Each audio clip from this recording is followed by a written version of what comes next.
Good morning, everyone, and welcome to Honolulu. I hope you don't mind me starting a couple minutes early. I wanted to try to get that queen in the show. Hope everyone's having a good Thursday morning. My morning is going okay. My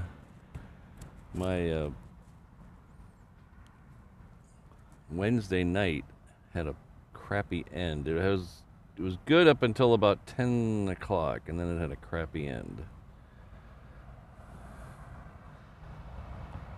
So last night I went to see the Roger Waters movie. I'll talk more about that later.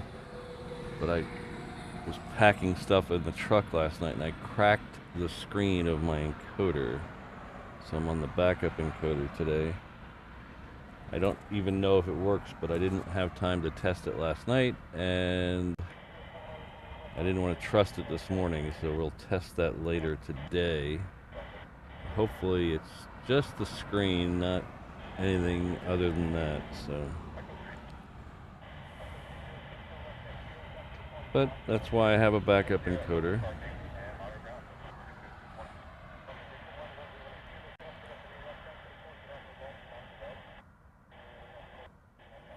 So good morning, Alan, Jane, Kirsten. Good to see you all here.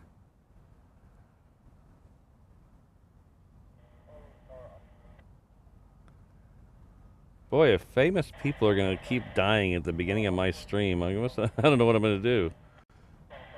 Last stream we had Ozzy. This stream we have Hulk Hogan.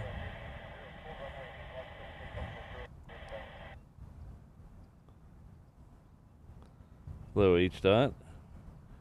Brandon bringing in the bad news.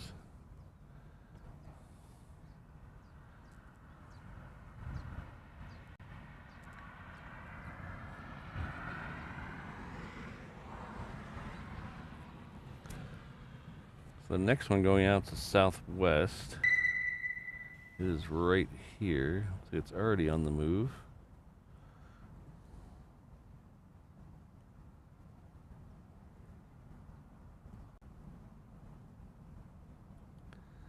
Well, Brandon, I guess we'll just have to tune in to Saturday's show and find out who will join them in the 3-bedroom apartment in the sky. Celebrities always die in threes.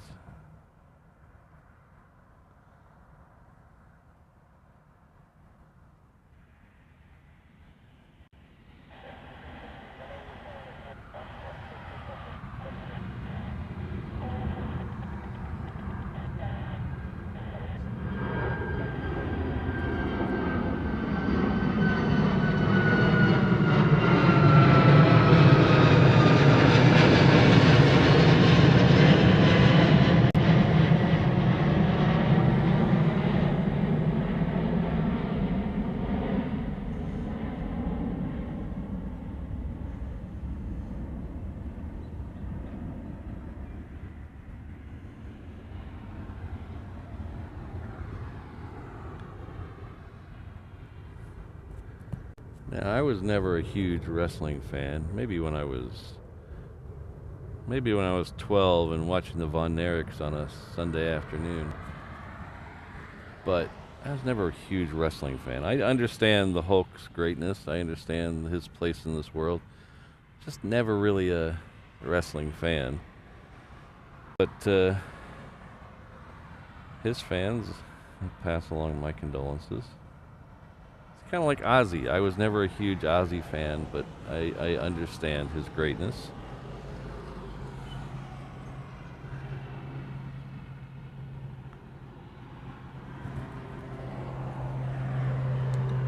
This Hawaiian we see in the shot is heading out. It's heading out. Oh, I'm sorry. That one just came in. I apologize. It's going to make a right turn into the Hawaiian alley here in a second.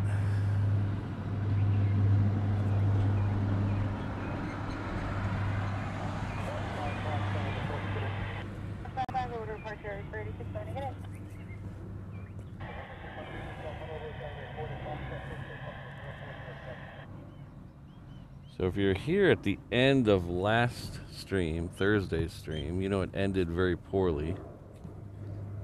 Mostly my fault. So I apologize for that. It just, technical difficulties got the best of me and I had a bit of a meltdown. So I apologize for that. I figured out what the problem is, and what caused the meltdown was actually when I figured out what the problem was. The router I use bonds a couple of three cell signals together to get a good signal out there on the reef runway. And it was telling me it had plenty of bonding data left, but when I logged into the app, it said I was out. So I have to talk to the manufacturer about why one was telling me one thing and one was telling me the other. So I tried to top it off, and it kept asking for a telephone number in the form to fill out to buy stuff. And there was no telephone number there, so I got very frustrated with their form. But luckily I was able to do it from later, and I think we're all good today. So let me catch up with a few things here.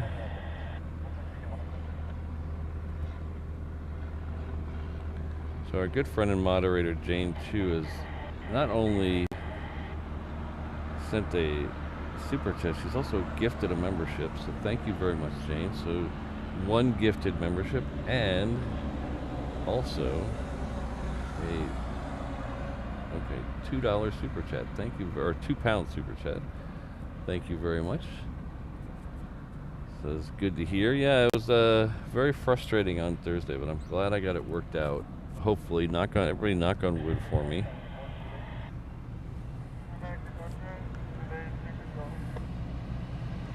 The problem and the annoying thing is when you go back and watch the replay, it doesn't seem as bad as what it was like in my mind. But YouTube edits out all those dead spots. So if the signal goes dead for 20 seconds, when you watch the replay, you just get a skip. You don't get the 20 seconds of dead air. So I don't know exactly how bad it was. Hopefully it wasn't that. Hopefully it was not as bad as my mind thought it was. We did have some cool stuff right at the end.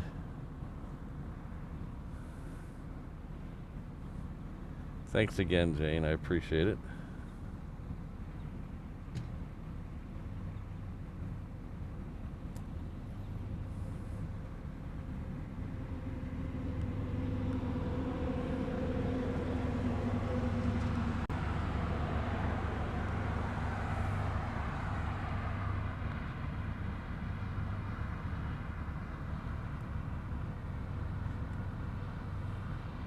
Our good friend and moderator, Alan Burden, celebrating 18 months. That's a year and a half.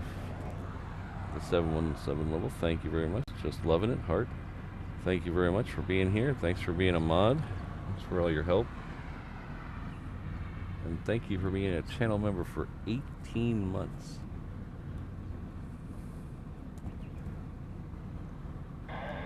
Alright, so we do have a Hawaiian coming out now. There's the ops cars flipping through. There should be a Hawaiian coming out here out of this. There it is, right there.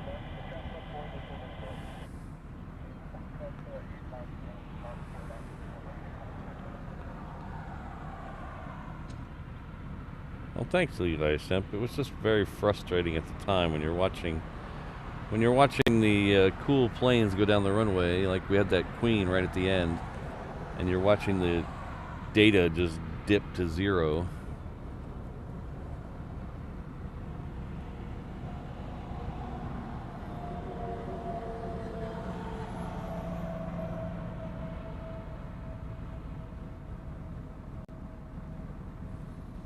So that Hawaiian there that just came into the picture is a 717, is heading off to Kailua Kona.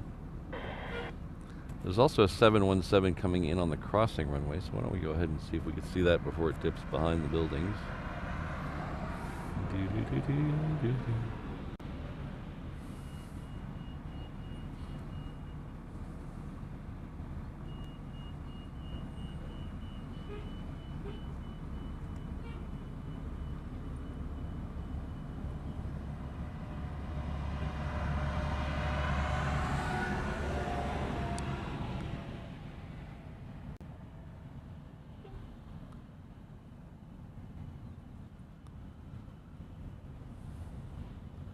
I didn't kick anything important. I kicked the cooler once. That was frustrating. It was the telephone thing is what really threw me over the edge. I'm trying to fill out the form to buy more data, buy more bonding data. It's not really data. And it kept telling me I needed to enter a telephone number, but there was no telephone number field on the form. So it was just incredibly frustrating.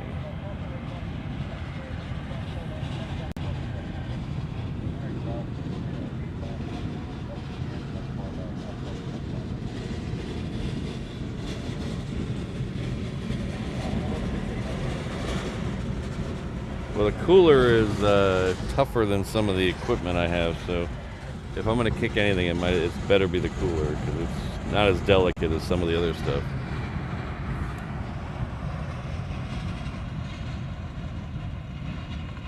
Oh, thank you, Keith. Hope you're doing well today. Our good friend Jonathan McD is gifting 1 Reverse Ops membership. Looks like Luke is the recipient of that, so please join me in thanking Jonathan. Not just for this, but for all his support. Thank you very much, Jonathan. For all his tomfoolery in the Discord channel, too. If you guys haven't joined Discord yet, it's worth it just to see what Jonathan comes up with. And just for the record, I would never wear jorts. So.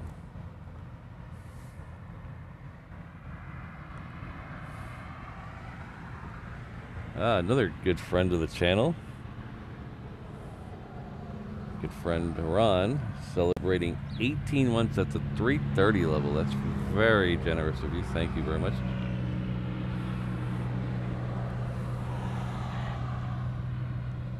Ron's a big supporter of the channel.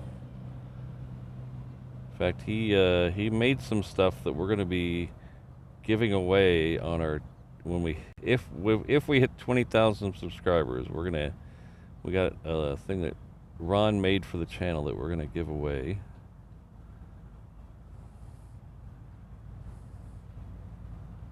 So Ron made 2 of them, so I'm going to keep one and give away the other to a lucky channel member. So that'll be coming up in hopefully in just a few months when we hit 20,000 subscribers.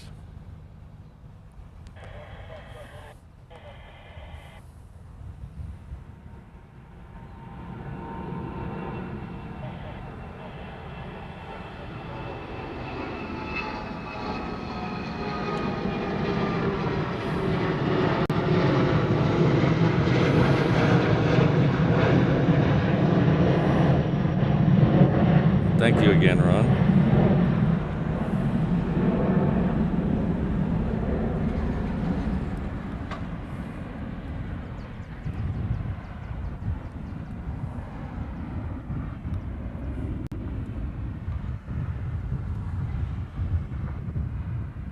Qantas One World is back. 15 minutes. Thanks, Ian.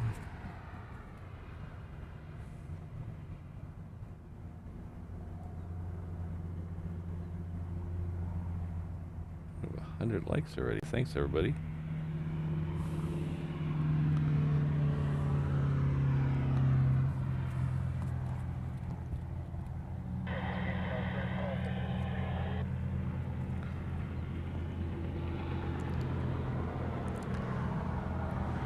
Make sure I'm not missing anything. Okay. Just want to welcome everyone to the channel this morning. If you're not familiar with who I am, I'm Patrick. It says it right there. That's me. The channel is Reverse Ops. We're an aviation and tomfoolery channel based out of Honolulu, Hawaii. Our home airport is Daniel K. Inouye International Airport. It's right there. It is 3 or 4 miles west of downtown Honolulu, which is right over there. And if you're a channel member, we did a nice walk around downtown last Sunday, so make sure you go check that out. It's in the members only section on the replays. We had a good time. We usually do 2 or 3 shows here a week. Tuesday, Thursday, Saturday. This Saturday's show is going to be the Banks Over the Bay show. So we're going to be at a slightly different location over at one of the small boat harbors over off the end of the runway. So we're going to catch the departures as they bank over our head. Well, not exactly over our head, but close enough. Get some really good shots of them doing really steep banks, especially the heavies and super heavies. It's very impressive. So we're going to start that up about 11 a.m. on Saturday. So maybe a couple minutes early because I have to check. I think there's a Queen leaving at 10:40, so keep an eye out about 20 minutes early. We might be starting that just a few minutes early depending on if that Queen's going out like I think it's going to go out. So, but thank you very much for being here. Thanks for supporting the channel. Thanks for leaving a like. If you haven't subscribed to the channel, now would be an awesome time because I think every time I say subscribe, the little subscribe button might be turning pink. So to stop that, you can hit it and subscribe to the channel, hit that notification bell so you'll always know, or YouTube's not perfect, you'll mostly know when I'm live. But thank you very much for being here.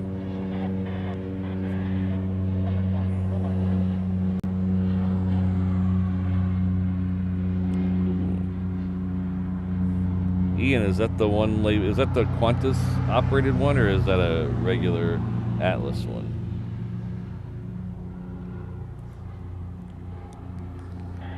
This United's over on the hard ramp, which is semi-unusual. Yeah. Yeah. Sometimes the DFW slips out. Oh, I got another ticket head in the house, another ticket listener. Yeah, I spent many afternoons listening to.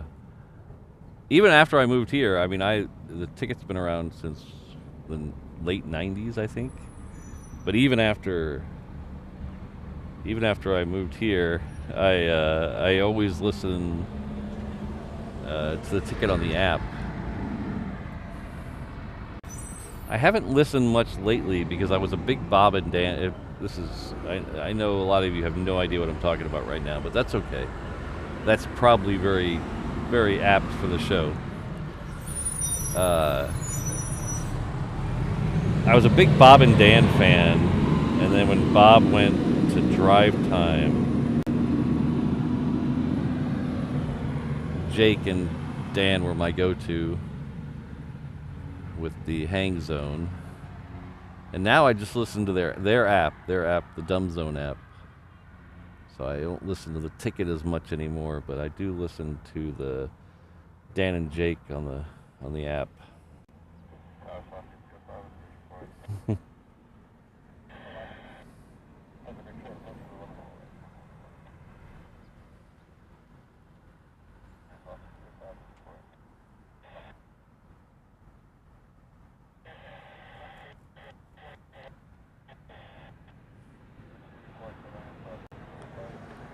So this United here should be heading off to SFO.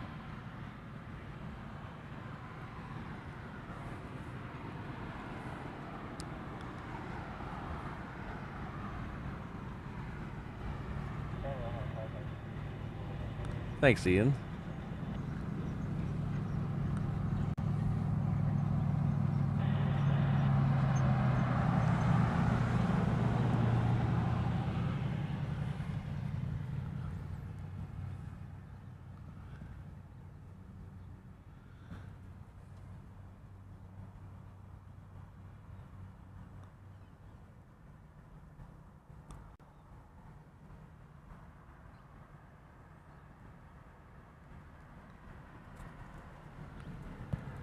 So I went to the movie last night that I talked a little bit about on the last show, the Roger Waters' This Is Not a Drill concert movie. It was filmed live in Prague in 2023. I didn't see that show in Prague, but I did see that show in almost a dozen times. It was a very, very good show. And the movie version of it is top notch. I really liked it. It's a 8:44. Thank you. The only thing I didn't like about the live version, it was in the round. So the stage was in the center of the arena, and there was a crowd all around. So sometimes he would be on the other side, or you couldn't get the best view of thing. But that was a minor distraction. It was a very good live show, very good song choice, I thought. So they did the movie. They shot it over 2 nights in Prague. Very good representation of the live feel. It was really good. And since the cameras could follow the action, you never really had something on the other side of the arena. So it's coming out on DVD in August 1st. If you're a Pink Floyd fan or a Roger Waters fan, it's worth checking out. It's also going to be in the cinema one more time.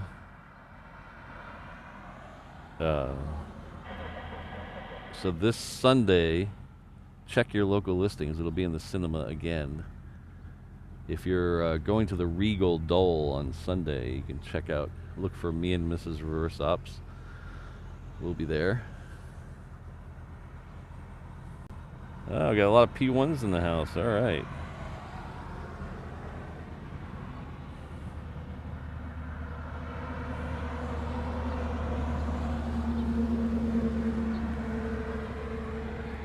It's weird. You try to explain P1, being a P1 to someone, and if they're not from Dallas, it just kind of glazes over them. They don't. It's hard to, in this day and age. So we're talking about the ticket again, the KTCK out of Dallas. I'm kind of all over the place this morning. It's very hard. Try to explain it to people here or my friends how it's not really a cult, I don't think.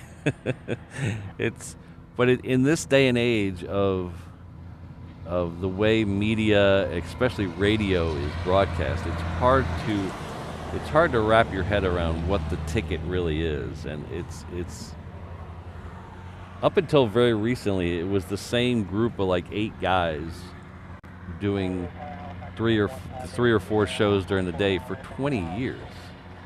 So I spent half my life listening to these people, and it's a very inviting kind of thing. It's all over the place now. They've had some management screw ups, and they broke up a couple of the shows and things. But for those 20 years, it was just amazing radio, and it wasn't just guy radio, and it wasn't just sports radio. It was different, and I miss 10 years ago Bob and Dan and the Hard Line.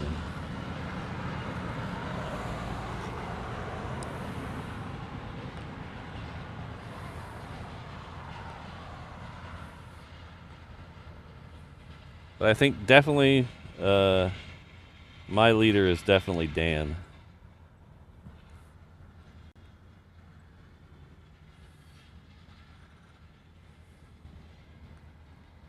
And I'm sure if you've listened to me enough, and if you listen to him, you've probably heard a couple of things he said fly out of my mouth a time or two. I emulate my leader. The next one coming in on 8 left is Northern Air Cargo. That's that one right there.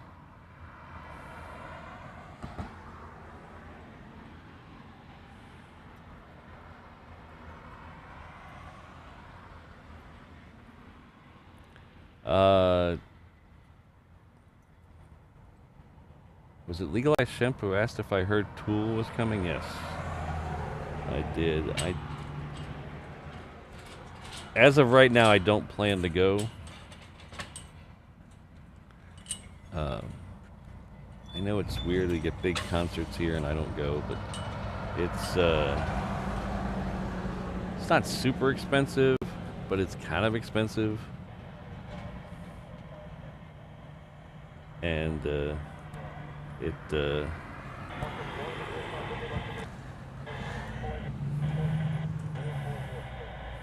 I really only like one album.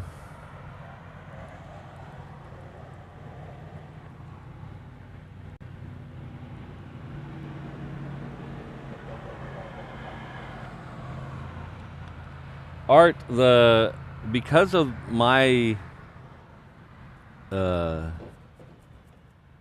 my job before I left Texas, and then the time zones here, I never really listened to the Musers. My job back in Texas, I didn't start till this will date me. I didn't start till Rocco went on. So Rocco Pendola, that'll tell you how long I've been listening to the ticket. My job didn't start till Rocco went on, so that was after the Musers. And then here, it was always hard to listen to the Musers because of the time difference. So they would be on, it's this time of year, it's 5-hour difference. So they would be over by 5 in the morning here, so it was a little hard to listen to the Musers. So usually fought through Norm, and then listened to Bob and Dan, and then the Hardline, or whatever Bob and Corby are calling themselves now. Yeah, it was a very long time ago.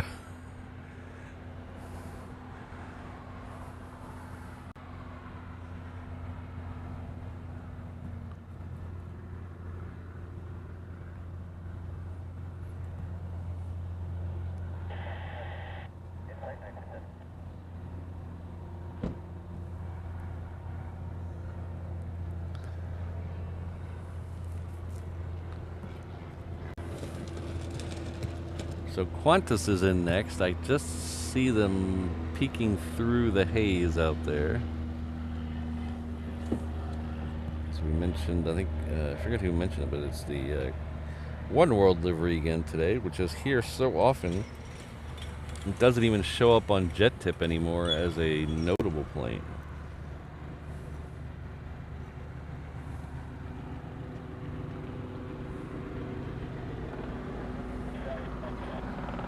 Yeah, there's a couple of there's a couple of new shows that I keep meaning to go back and try to listen to. I know, what's his name? The guy with one leg. What's his name? He is co-hosting a show now, I believe, that I need to go back and give some time to. So I really liked him when he did fill-in stuff.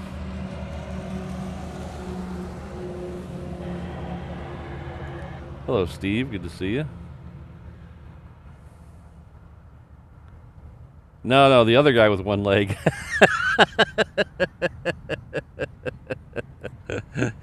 No, oh shoot, what's his name? He's a newer guy on the ticket. He used to do fill-in for Bob and Dan, or Hang Zone.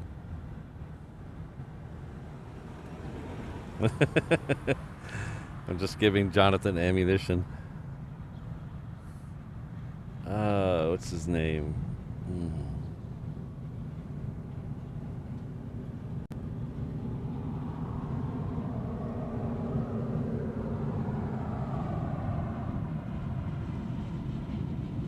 That's gonna bug me. I might have to look it up.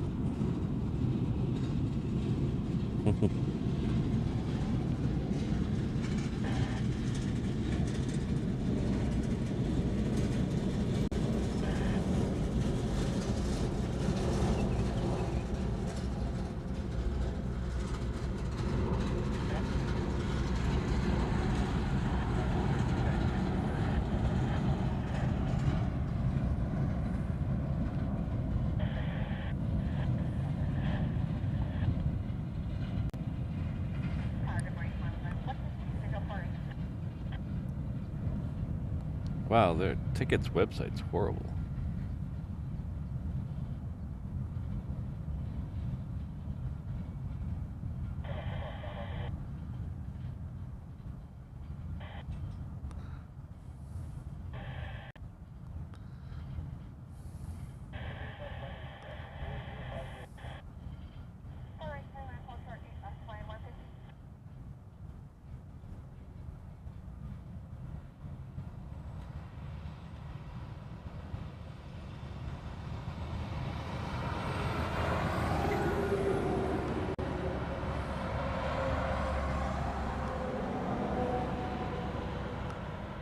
Not doing.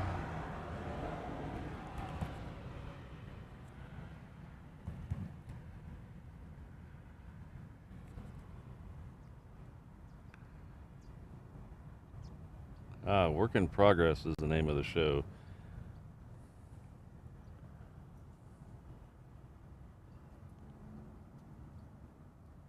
Justin. Is that his name? Justin Montemayor?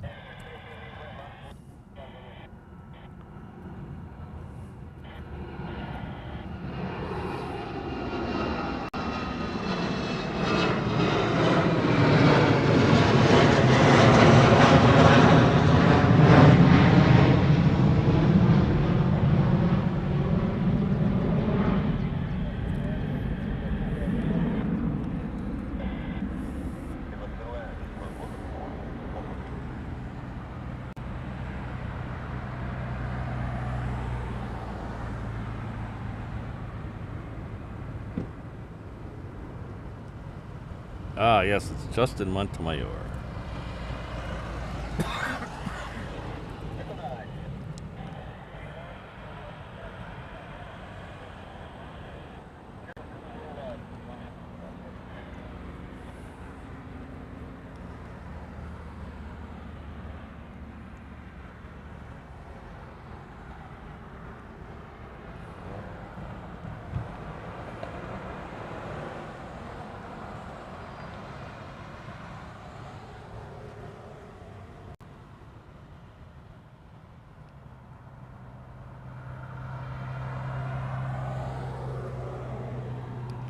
Yeah, Michael, I always find it very fascinating that the first time Bob and Dan met each other was at a Stanley Finals Cup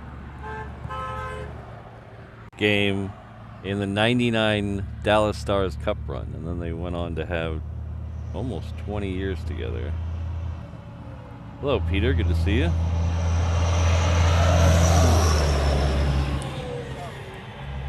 Did I say hi to Christine? Hello, Christine. Forgot to say hi to you.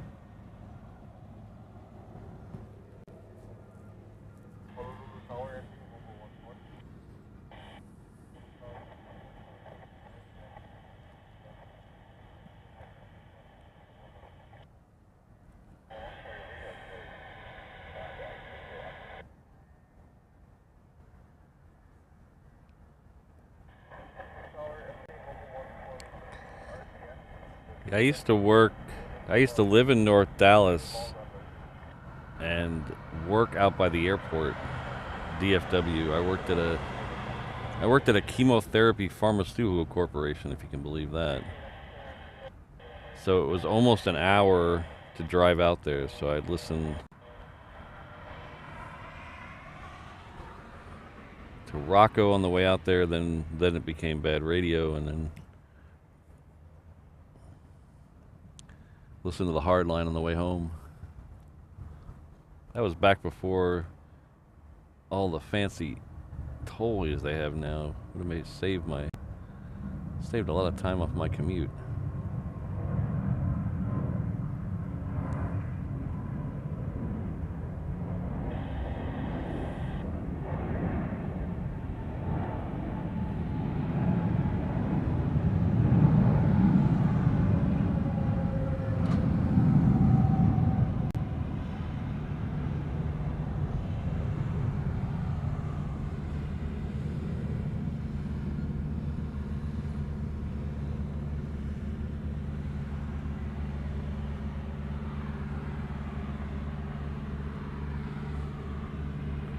I tried to get a job at Southwest. They didn't want me.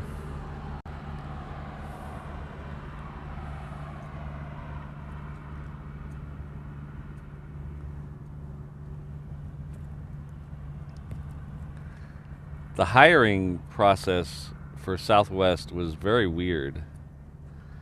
And don't take this the wrong way, Art, but it seemed like a cult. And I mean that in the nicest possible way.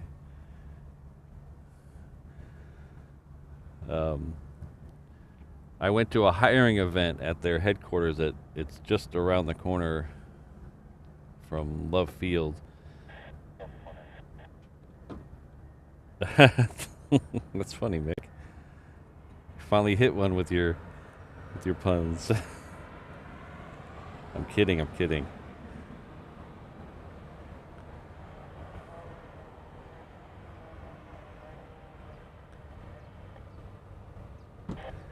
But it was a big hiring. It was a huge hiring event, and it was for every possible position. I was going for IT basically, but it was for everything from pilots to stewardesses to flight attendants to everything.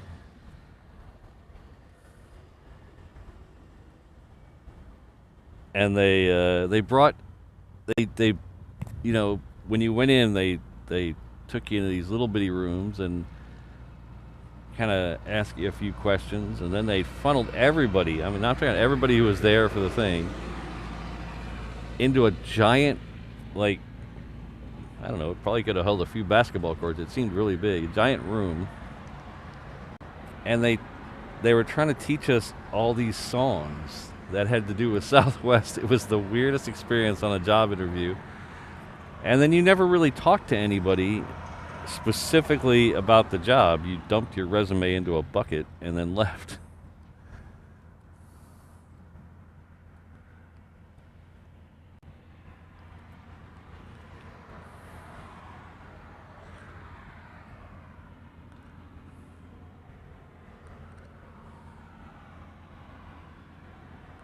There's a C-17 on the move down there.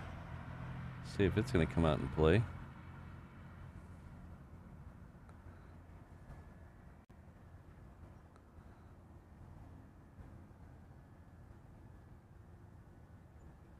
So Brandon, that was always my dream as a kid. I was into cars. I'm still into cars, but I was into cars when I was in my late teens, early 20s, and I was an auto mechanic before I was um, before I worked in computers. So at one time in my life, I was an ASE certified master mechanic, believe it or not. I worked at a couple of dealerships, and my dream was to always work for American Airlines because my dad worked there. But I wanted to work in their motor pool, and it just never worked out. The timing never worked out. And then when I was in IT, most of their IT work was done by Sabre at the time, so I didn't want to work for Sabre. And I had friends who worked for Sabre, and they hated it.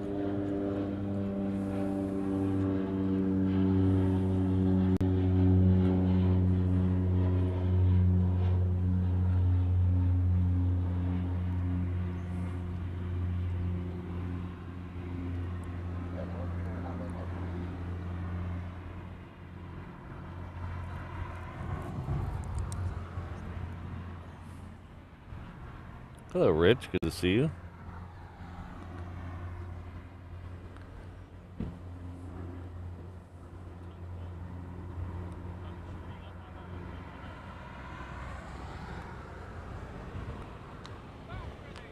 Oh, Michael, I'll have to go I'll have to go add that to my list of podcasts. Thanks.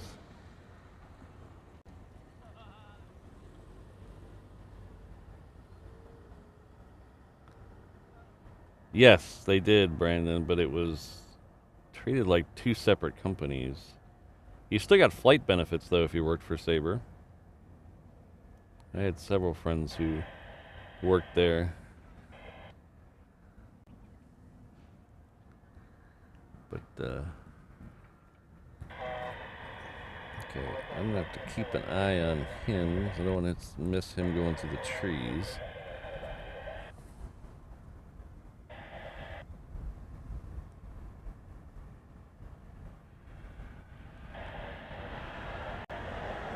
Travel with York and Paula, that's cool. That's kind of what I wanted to do. I wanted to be an AA mechanic. Well, were you an aircraft mechanic, or because I always wanted to work on their cars and trucks. I wanted to be in their motor pool because I loved cars at the time, and that's what I went to school for.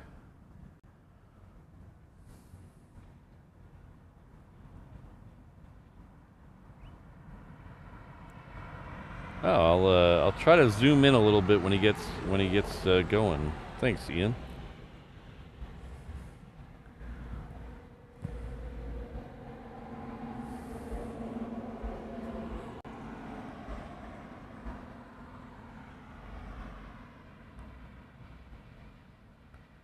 Yeah, my dad worked for American for almost 20 years.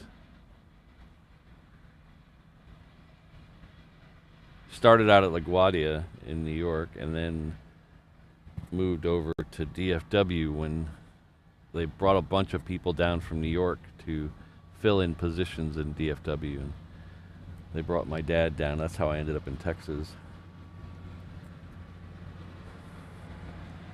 But American Airlines, I know a lot of people have bad stories about them now, but they were very good to my family when I was young and my dad passed away. And he didn't make 20 years, but they rolled him over and gave him full retiree benefits. So.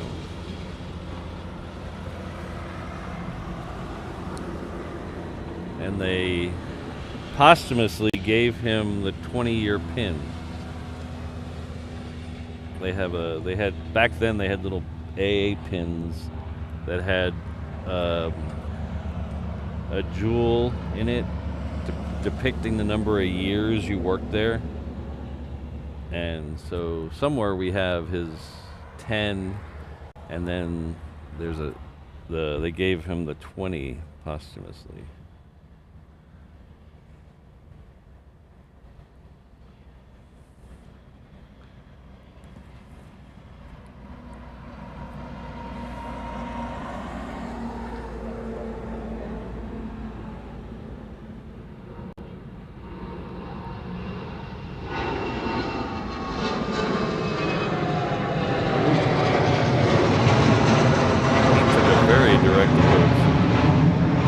Wow.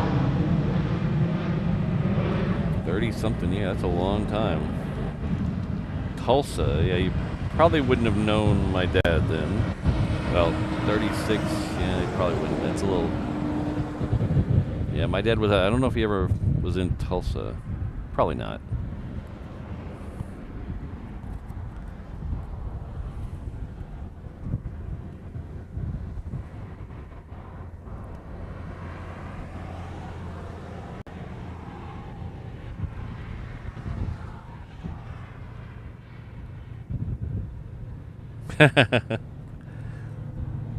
Alright, so that looks like that C-17 is on the move. Let's see, I'm gonna try something here. Yeah, look at that. We have an extra level of zoom. Let's try this.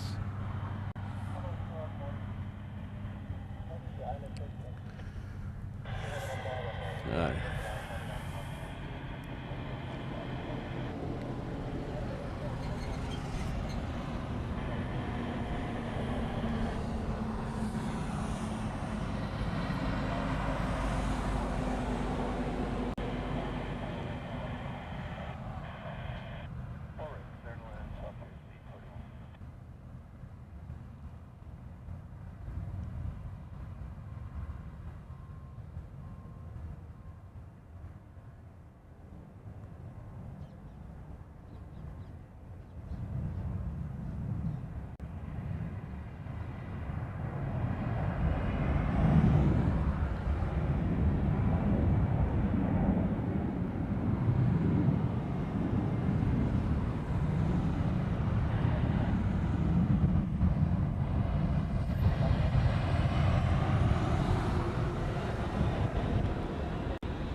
do we have an Island Jenny sighting in the chat? Hello, Jen.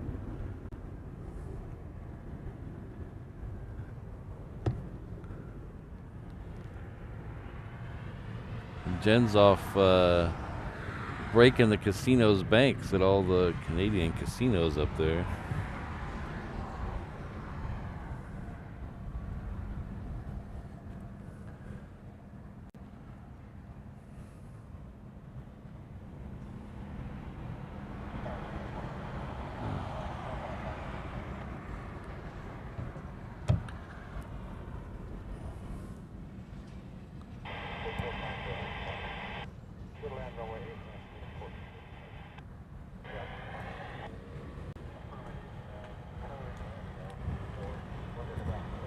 Alright, so next one in is Zip Air.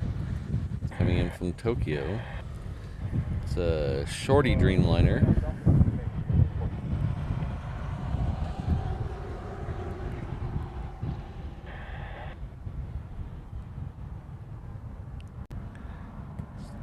Just about far enough where we can get a good view of it.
Ooh, Saturday. Okay.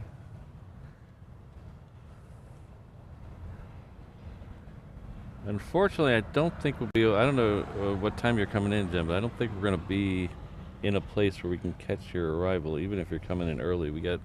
We're doing the show over on the water. It's hard to see the arrivals over there, but the departures make up for it.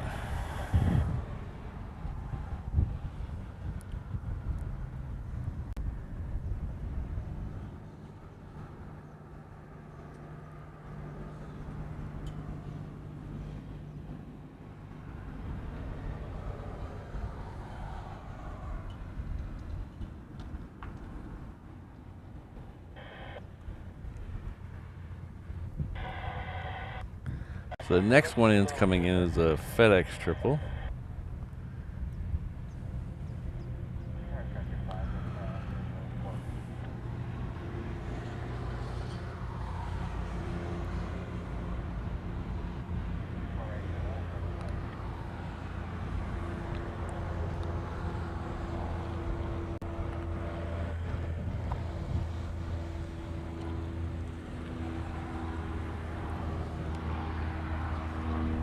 Calvin, you probably made a good decision. I didn't think of all the hot days at the dealership when the doors are open. It's 100 degrees outside, working on a hot car. I didn't take that into consideration when I made my decision. Thanks, everybody.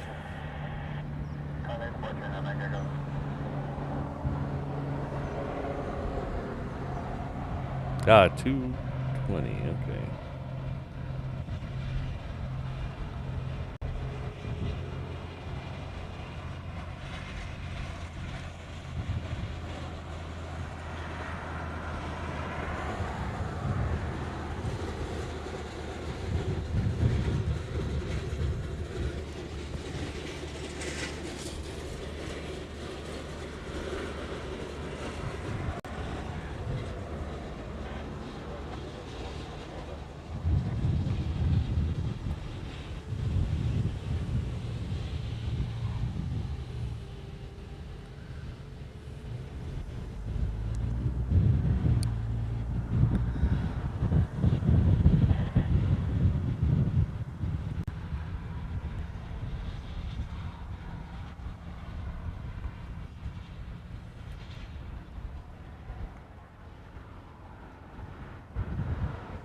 Yeah, we have no gambling here at all. In fact, you can't even have a bingo game here. No scratch offs, no bar pull tabs, no. Of course, if you know the right places in the right sections of town, you might be able to find a game room or two, but you might also end up in jail, so.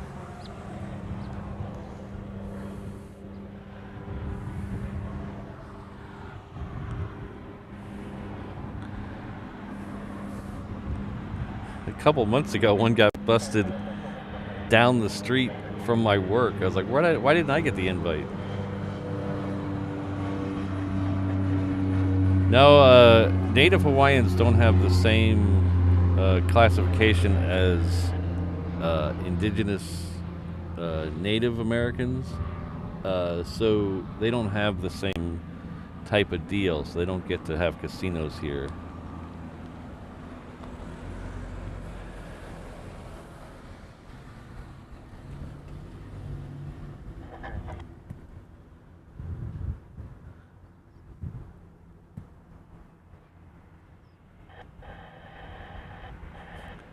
I feel you, Keith. Nope, nothing. No horse racing, no poker. Nothing legal anyway. There's a couple of, you always hear about illegal game rooms being busted, but nothing legal. But on top of that, the number one destination for people who live here to go on vacation is Vegas. In fact, they've taken to calling the Vegas the ninth island because of how many people go there. It's almost comical. Most of the people you know go to Vegas once a year, once every other year. It's amazing.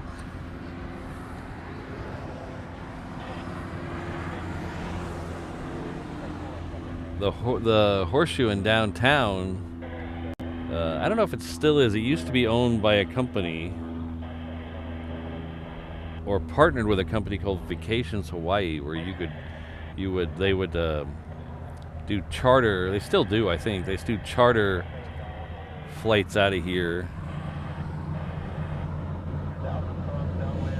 and you fly out of here and to Vegas and stay at the Horseshoe. And a good number of years ago, you could just show your Hawaii ID at the Horseshoe and get a room. They catered that much to the Hawaii community.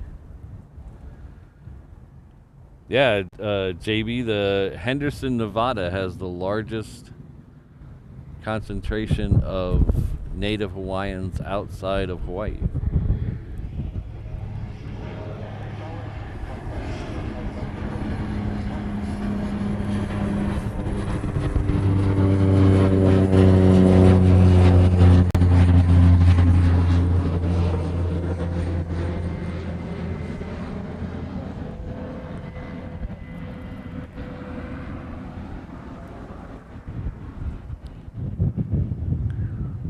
This is a 717 coming in. It's coming in from Kailua Kona.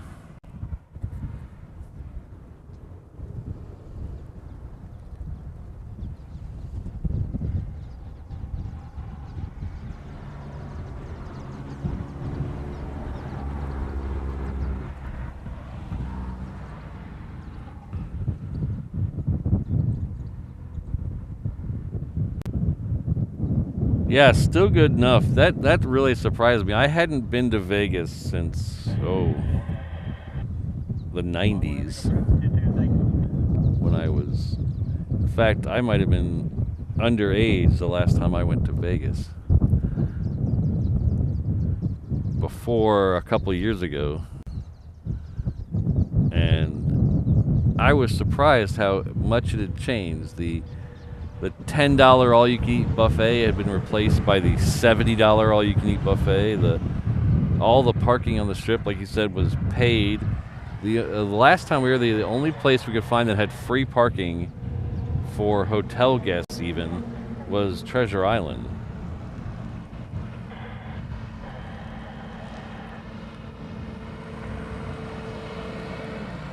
CT, I would say at least 50-50. They went out the last few days. So usually Monday through Thursday is good. Your best chance to see them between 8 and 10. But again, there's no guarantees. And then a lot of them are in Australia for that big exercise, so they haven't been sending out as many as they usually do. So.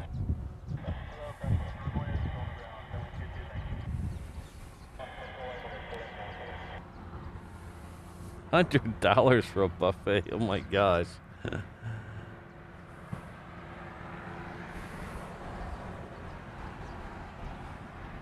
Yeah, I'm not a Vegas guy either. Mrs. Reverse Ops loves Vegas. She really likes Vegas. I like the stuff outside of Vegas. The Red Rocks Canyons, the Dam, some of the dark skies up towards Death Valley. That's kind of stuff I like.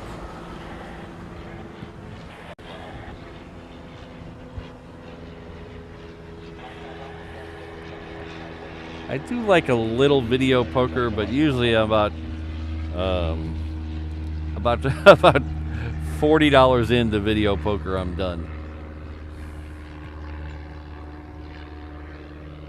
And the last time I was there, we were there last year to see Dead & Company at the Sphere.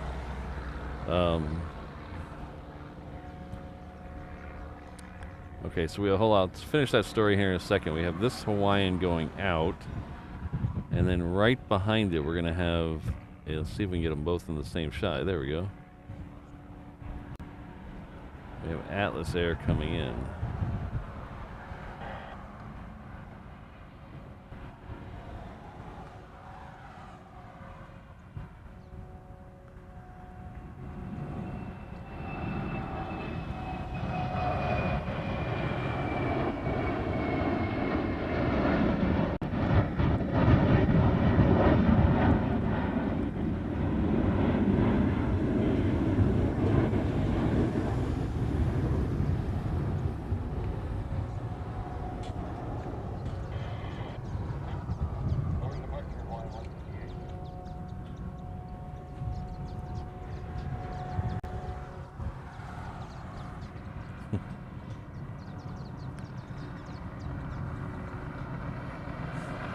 We stayed at Treasure Island specifically because it was right across the street from the Sphere, but it also had the free parking.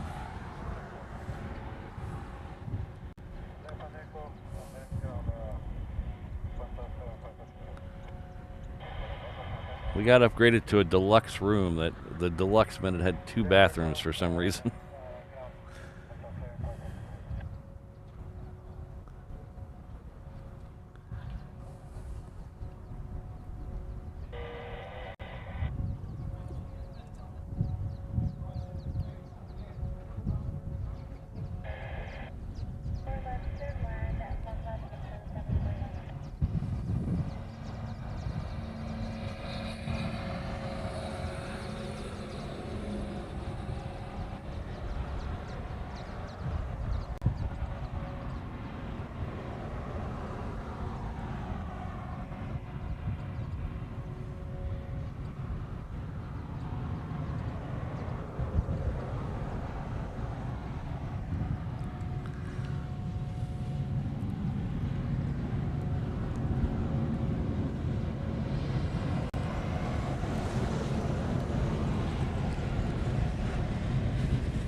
Yeah, it's still good enough. I like playing poker, Texas Hold'em, but I don't want to do it in a casino. I like playing with my friends. The casinos, the people at casinos are are too crazy. Like I gave up playing blackjack at casinos like the first night I did it because people get too angry if you don't make the play that they want you to play.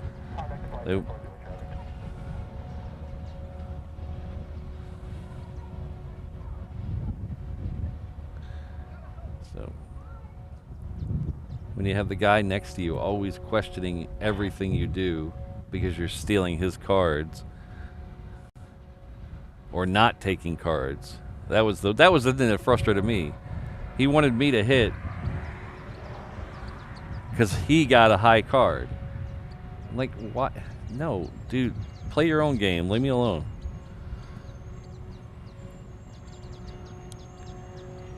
Do we have an O'Malley duck sighting somewhere? Oh. Hello, O'Malley.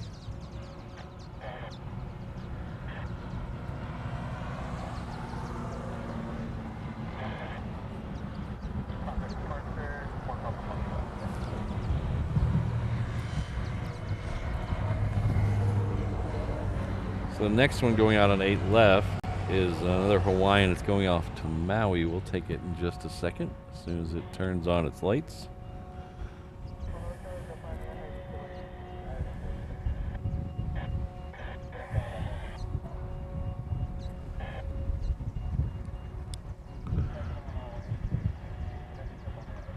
Hello, Steve. Thanks for stopping by.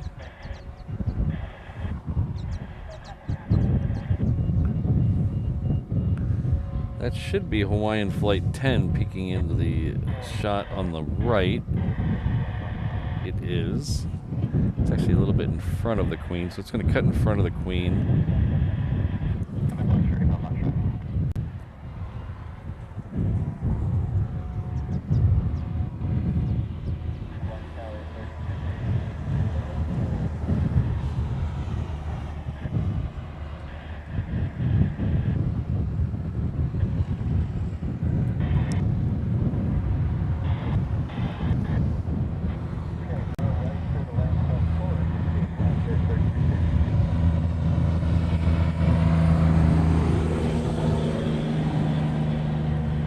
Where is this guy going? Huh, interesting. Interesting. I don't know where he's going.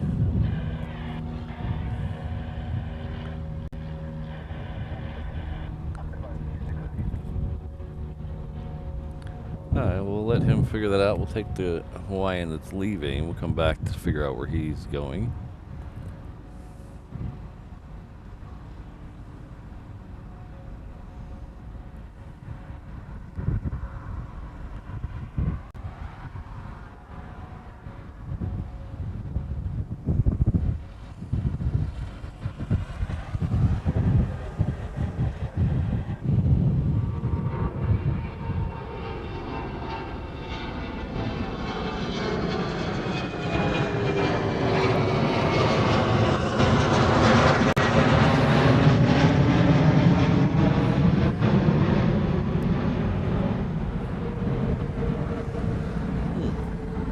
Interesting.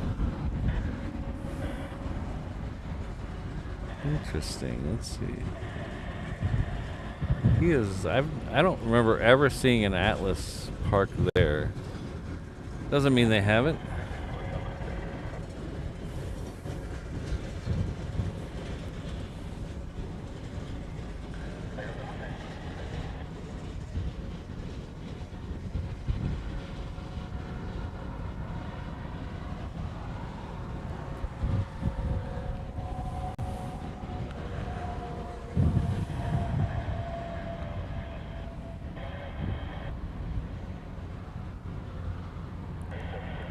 It's like the good old days, man. 747's pulling up to the international terminal.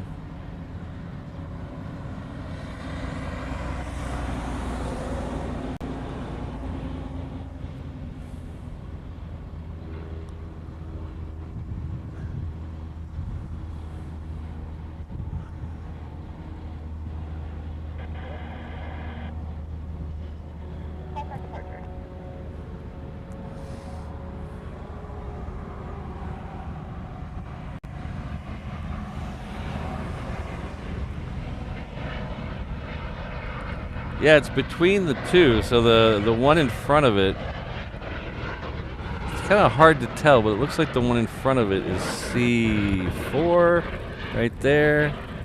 And then C8 or 9 or whatever, I think it's the other end. It's kind of hard to tell which one he's actually at now that he turned off his transponder. Pardon me. But it looks like he might be at like C7 or C8. I can't really tell.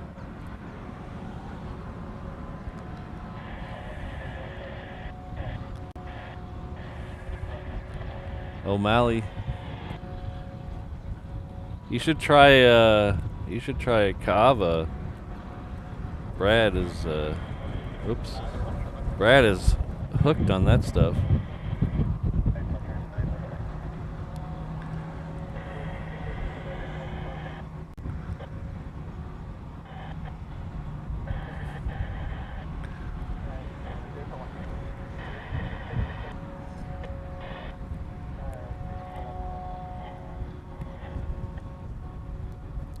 Getting a little windy out here today. Sorry about that. It's getting very windy.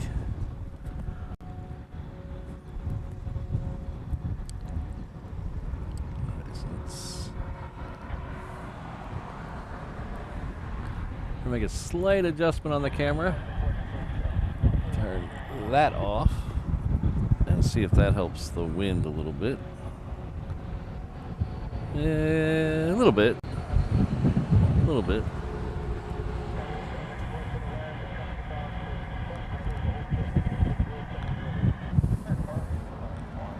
Yeah, Ian, the time I had it, it tasted like dirt.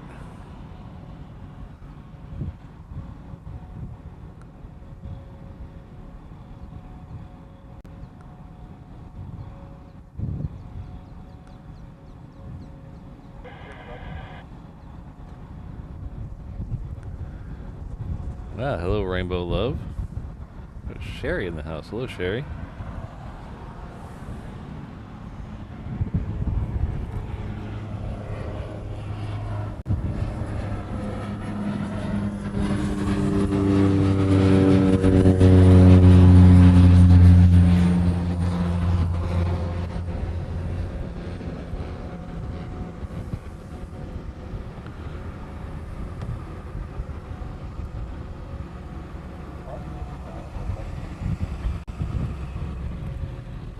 Alright, so Hawaiian Flight 10 is about halfway down Julia, so we'll get its departure here in a second.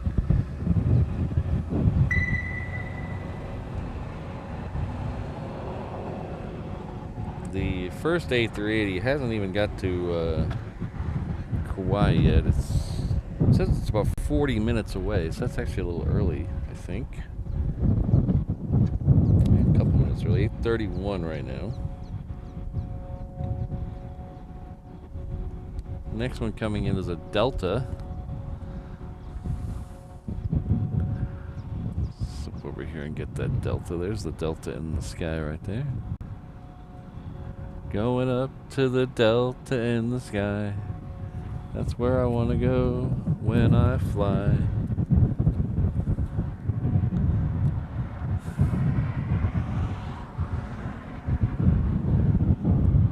Thank you very much, Stephen Billings. Air Godzilla. I love that name.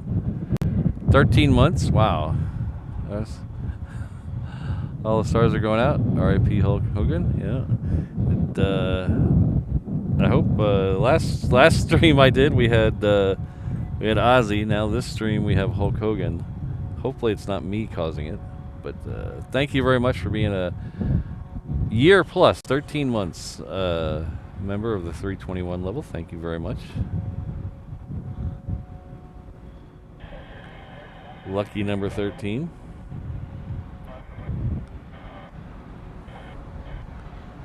Take care, Jen. We'll see you later. Enjoy the strawberries.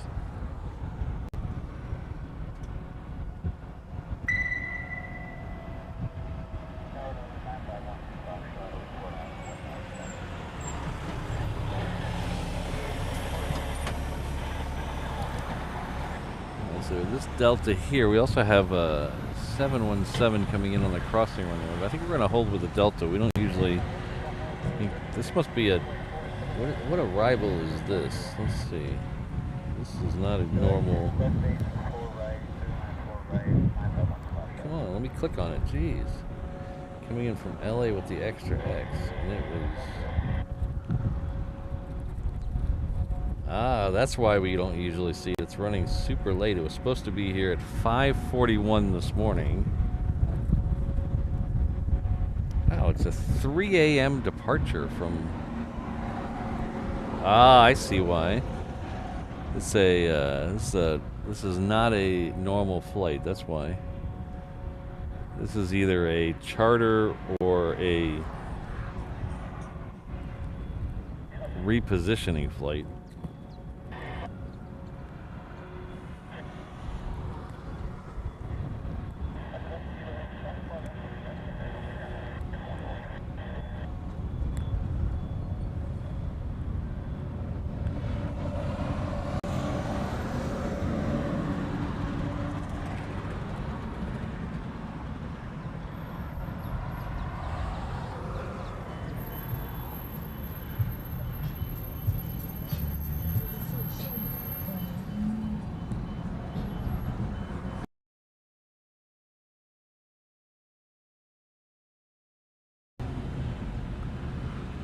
I can't think of any sports-related charters that would be right now.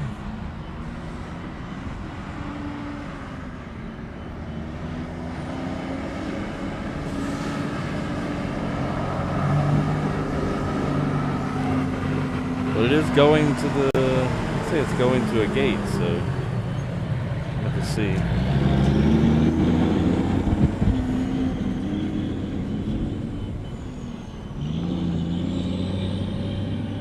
I wonder if the normal LAX flight either didn't show up last night or yesterday. Interesting. Interesting. Thank you very much, Papa Kilo. 1 month at the 321 level. Thank you very much. Just hey, everybody. I appreciate your support.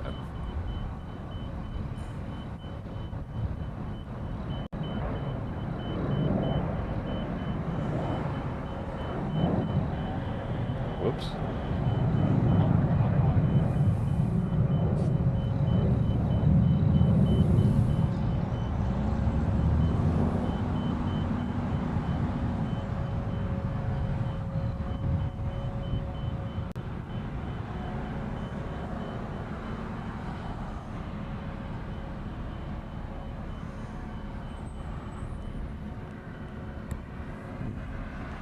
If anybody knows what that Delta's doing here, let me know.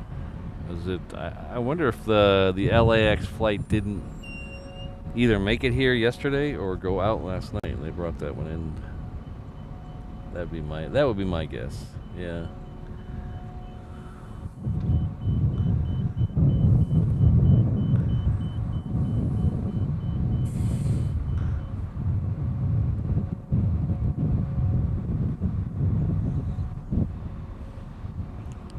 So I know you guys are probably sick of hearing about this, and I do appreciate you sticking through this, but we are just mere days away from the end of our Kickstarter campaign. It ends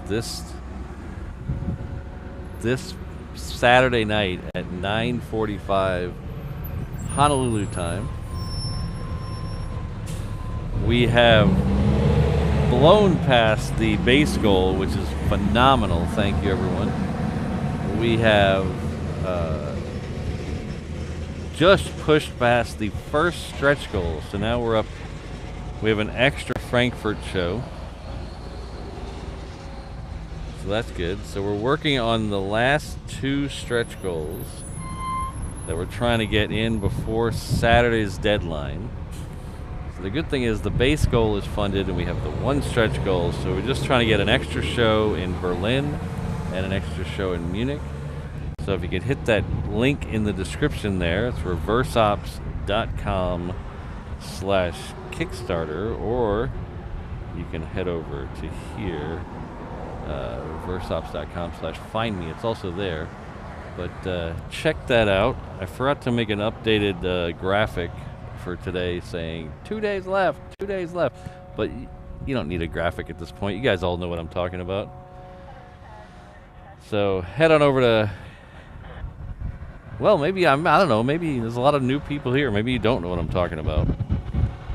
So we're taking the show to Germany in October. We're gonna do a bunch of shows, well, several shows from Frankfurt, Berlin, and Munich.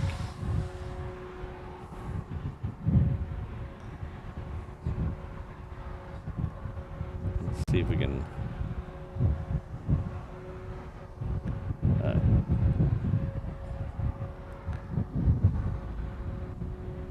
We're going to do a bunch of shows from Frankfurt, Berlin, and Munich.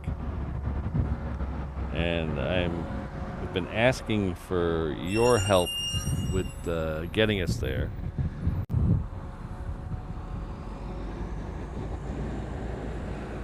So we've already checked off the top one, the live stream, one live stream each from Frankfurt, Berlin, and Munich. We're going to have a Kickstarter backers only live stream. At this point, I think I'd pay to have that bus's brakes done. Holy cow. We'll do updates on social media and pop-up IRL live streams. We'll do a members-only stream. Right now, we're working on the stretch goals, which is 3 additional shows. We've knocked that first stretch goal out, so we're working on the second 2. So remember, this ends on Saturday. So I'd really, if you got any time, any spare change, head on over there. We'll get some more plane action going.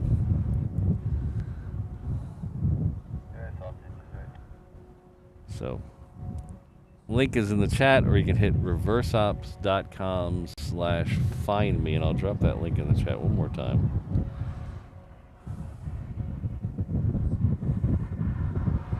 So thank you, everyone. I know we've had 30 plus people back the Kickstarter now. That's phenomenal. Thank you, everyone. I really appreciate it. It really is just a huge load off my mind that we're gonna be able to do this, and it's not gonna break my bank. So I appreciate everything. Thank you very much.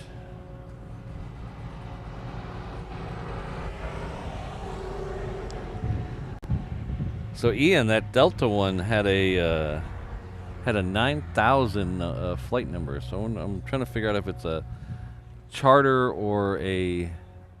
My guess it's a repositioning for a flight that didn't go out yesterday, but we'll find out. Well, I don't know if we'll ever find out.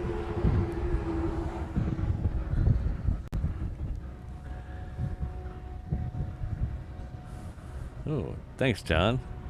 Got ATI lit up on the Hickam ramp. That's good. We got C-17 over there too.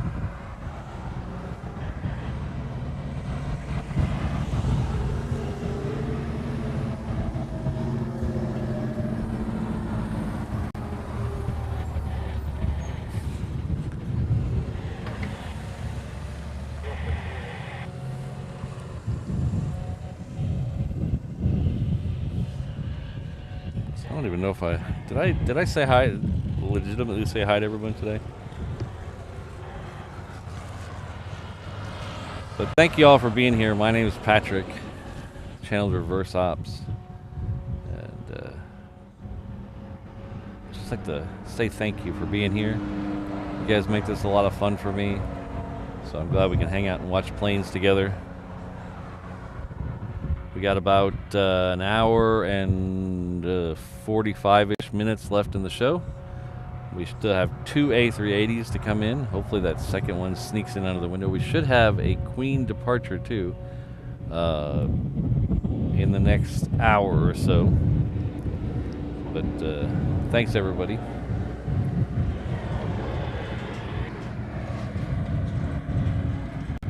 We got Alaska on the move now.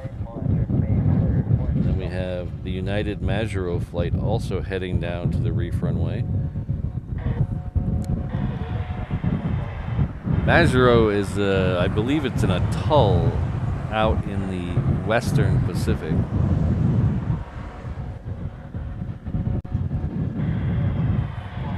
This plane's going to do a little island hopping. It's going to go there and then Chuuk and then Kwajalein. And I think it's going to end up in Guam. Ah, hello, Ken.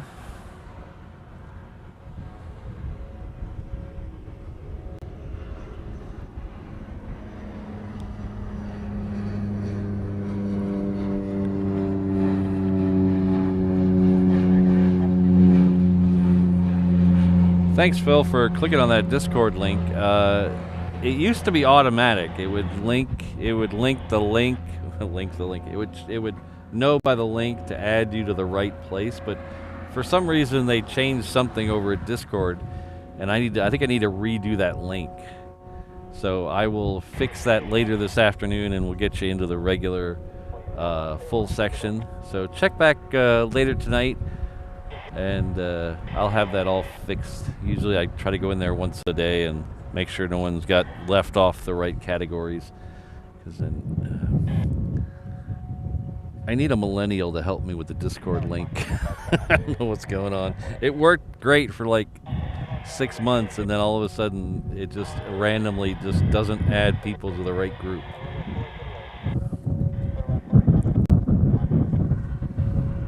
We have a KC-135 lit up too. All right.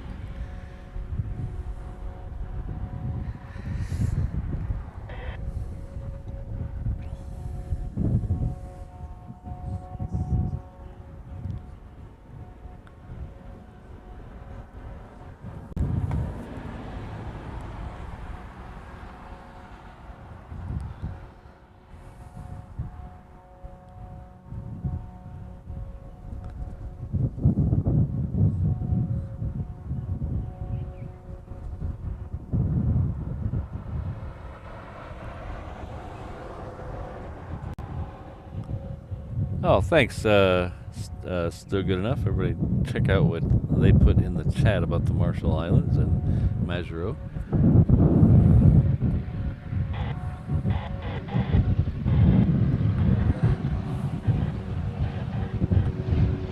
Yeah, it's something changed, Rainbow Love. The link used to add you to what's called the viewers group, which is viewers of the channel, which gives you access to everything but the members only section, and then it's supposed to check your YouTube status to see if you're a channel member to give you the members only, and something got screwy in there, and I just I just really need to go and take an hour or two and just try to figure out what it is.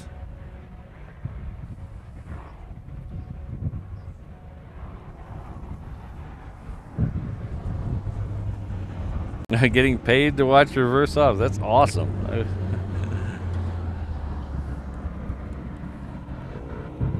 I usually have Walt on in the afternoon. I think Walt's going to stream tonight, this evening, Dallas time. So I usually have Walt on in the afternoon. So I also get paid to watch streaming sometimes. I told my boss I need to have the live stream going to make sure the internet continues to work.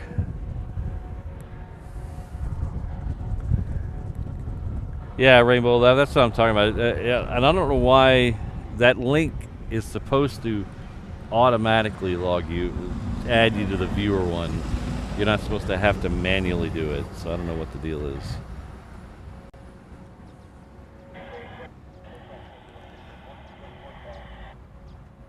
Oh, wow. 7 years out there. That must have been crazy. Crazy.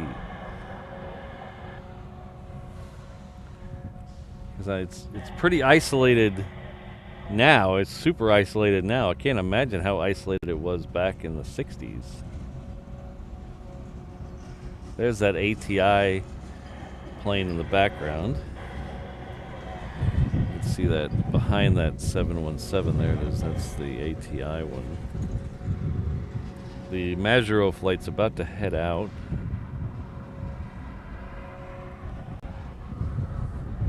Yeah, if you see anything weird, let me know, Rainbow Love.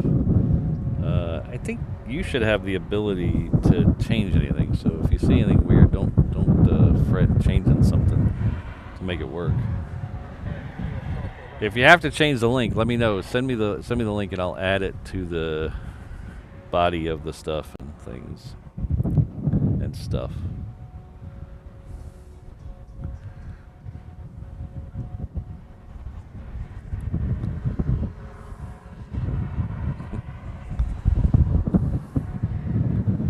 Oh, jeez. What the heck, Patrick?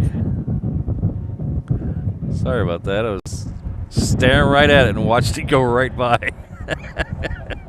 I was thinking about what it would be like to live that isolated for that long.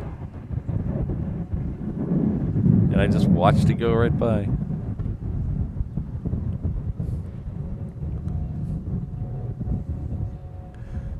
The host can't just watch the planes. The host has to actually pay attention.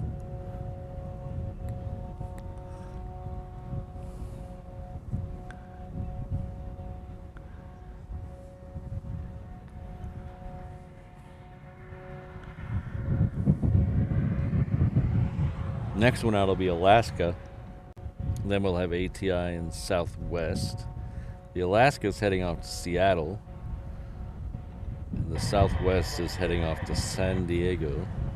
The ATI, however, is heading off to Kwajalein, which is the stop.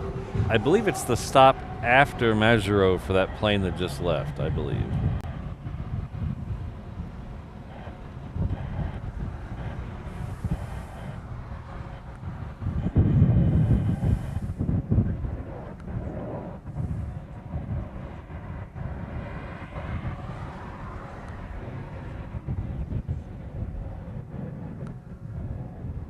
Hello, aloha, Mike. Good to see you.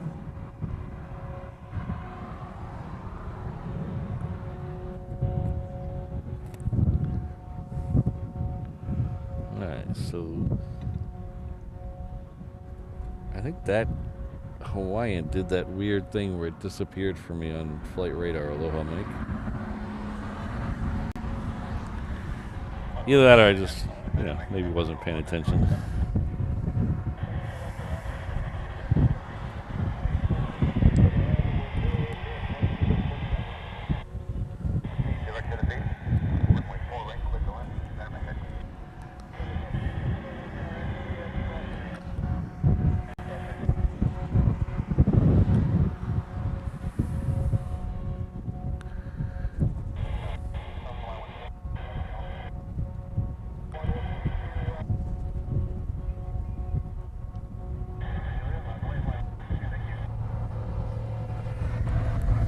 I think the Alaska's on the move.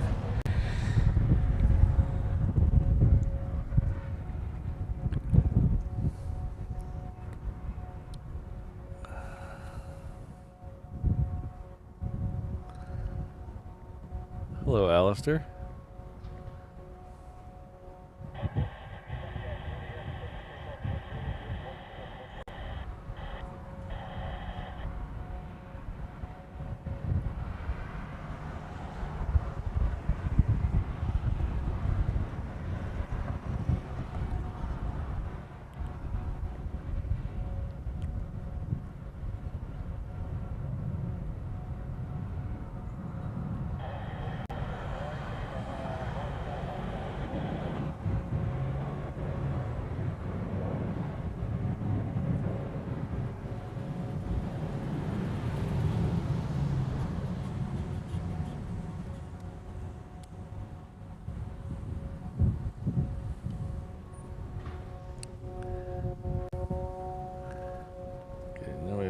Hawaiian coming at us on 8 left. Whoops, went too far. There it is right there. Focus, baby. Focus.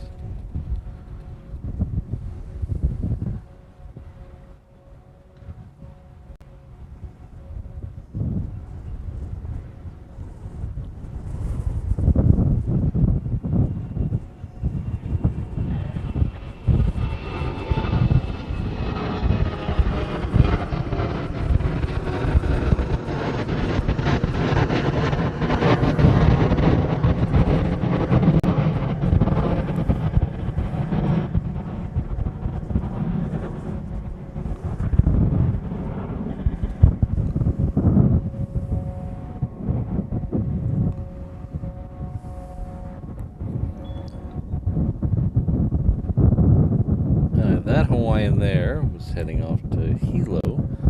If you're not familiar, Hilo is on the east side of the Big Island of Hawaii. It's also my favorite town in Hawaii. They get a few more heavies and a couple of super heavies over there. I might move there.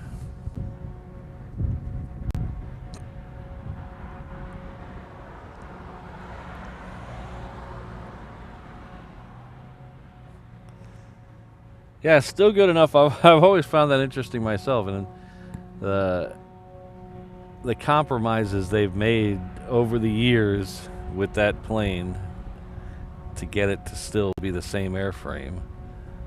That's why the engines have flat bottoms, because they're so low. But I wonder if it's because they couldn't make the doors long enough because the thing's so low.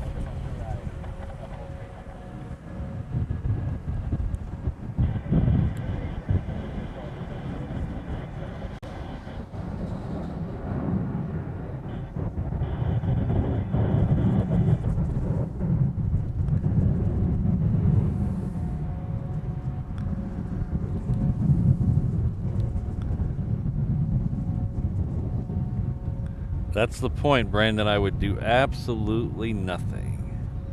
Well, I'd go out to the volcano and watch some stars, walk through the farmer's market, sit in the park by the Kamehameha statue and watch the planes go overhead.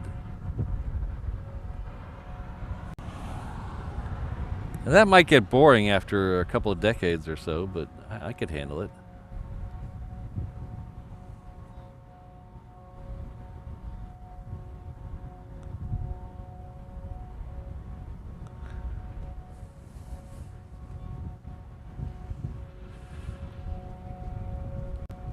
I believe this is the San Diego flight that we were talking about a minute ago.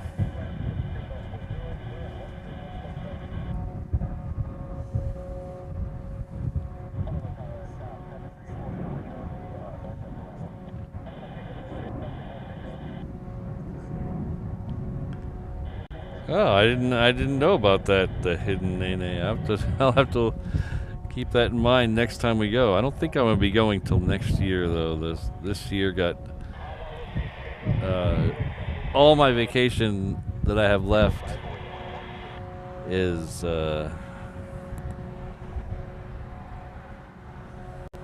tied up with going to Germany and going to Cranky Dork Fest, so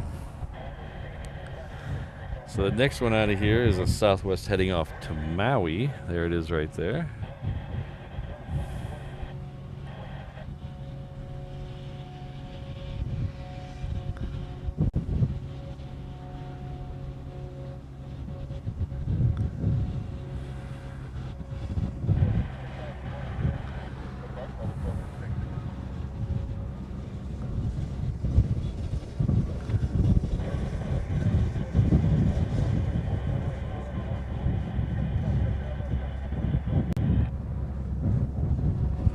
Hard to believe that plane and that plane are still named the same thing.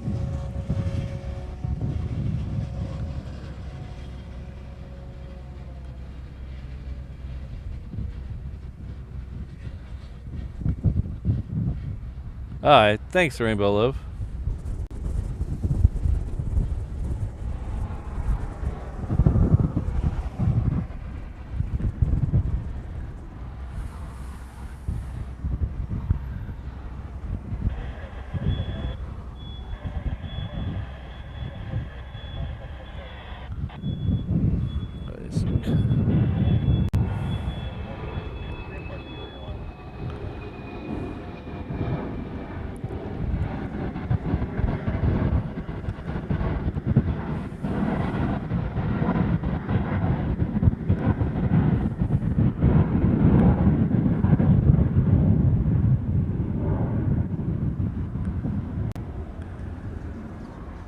So JB, I will admit things are a little different than they used to be here. I mean, just in the 20 years I've been here, things are different, but it's still a magical place to live. I still wouldn't want to live anywhere else. Maybe Hilo, but man, I love it here.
Ten minutes till turtle time. All right.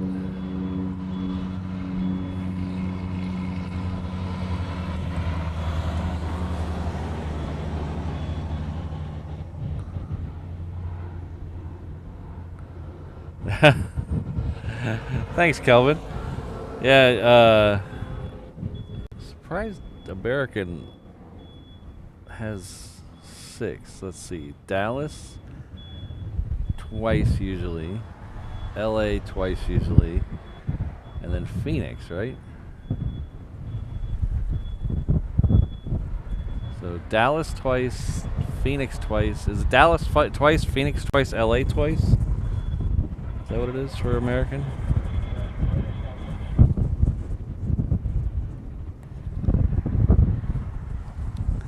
This Southwest on the bottom right of the picture is heading off to Vegas.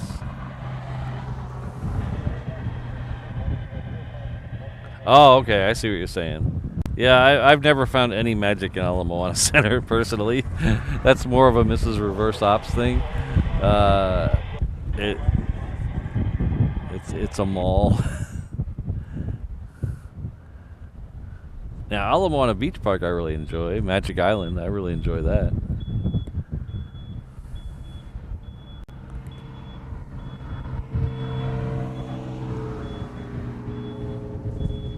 Wow, Liberty House. Wow. People still call it that, you know that?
Yeah, there we go.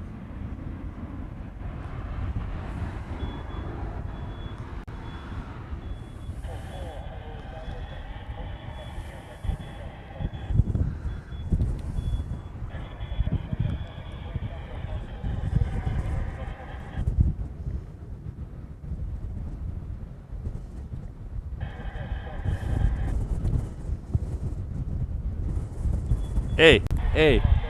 Where you grad? Where you grad? Yeah. They don't like my answer to that question.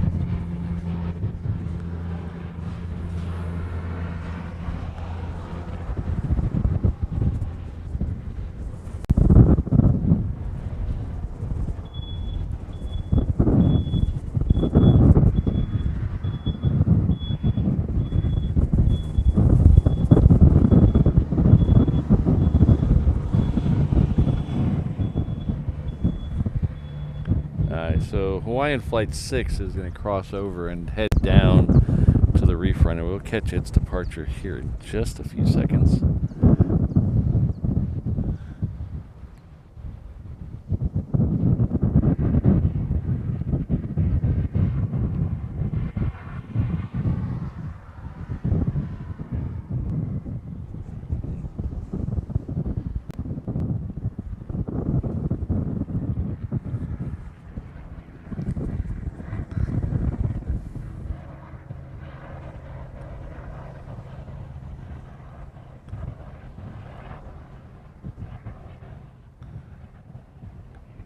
Yeah, still good enough. I have a good friend of mine who was born and raised in Aiea, and he still gets mad if you call Aiea town.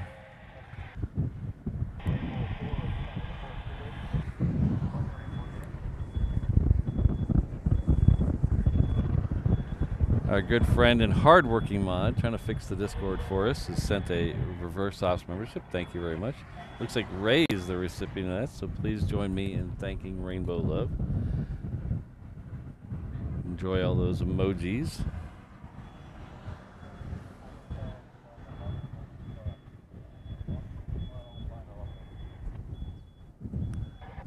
Okay, we get it. Stop going backwards. This guy's just...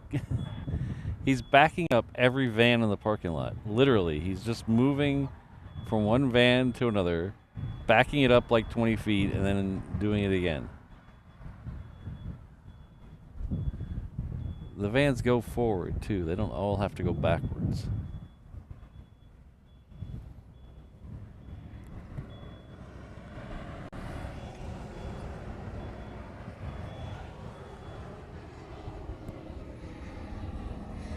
Ah, I can see you got another old school OG Hawaiian in the house. Ken's got all the good stories from back in the day.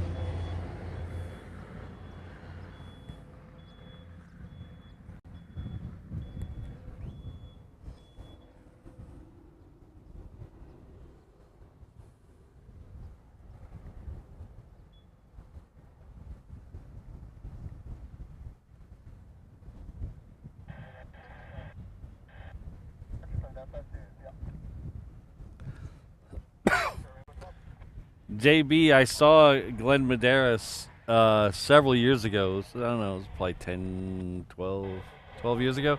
He was the MC at the luau at the Halikoa.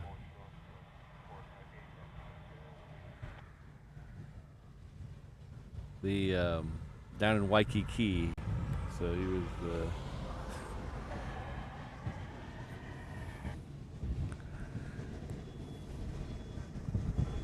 God, that might that might be 15 years ago now. Holy cow!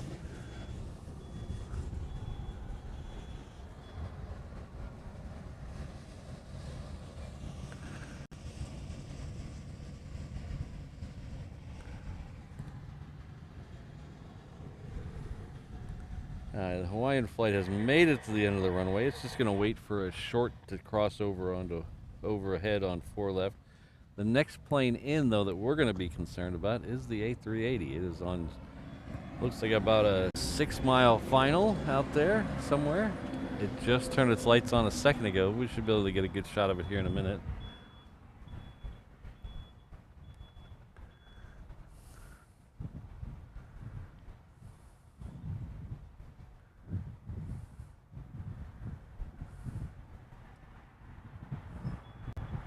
This guy is just, I don't know what he's doing over there. He's just moving back and forth. He moves up 10 feet, and then he backs up 10 feet.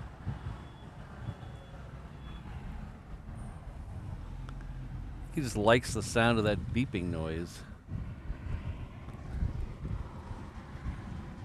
We're going to take Hawaiian 6 for just a second until the Super gets a little closer.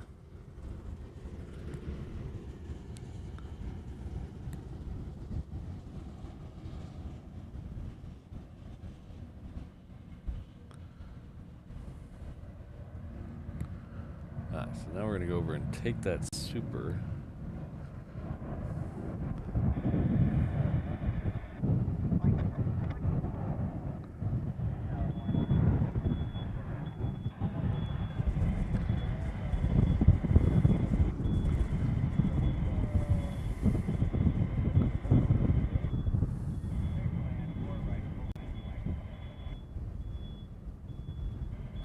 He's practicing my patience is what he's doing.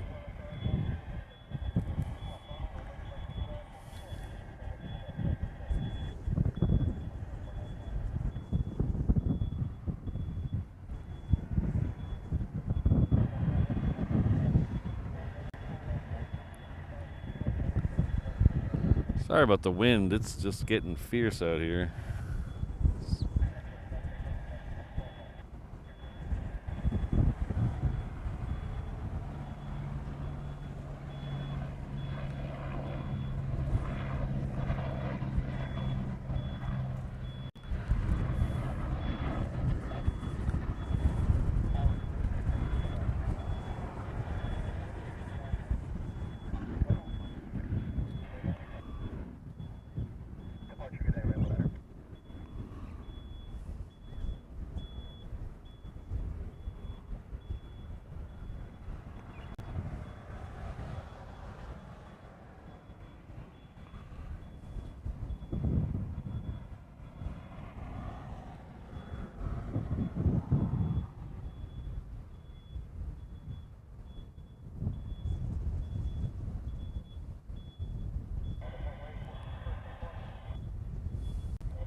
Apparently, Brandon gets a notification on his phone every time a celebrity dies.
Wind is getting to me. Jeez.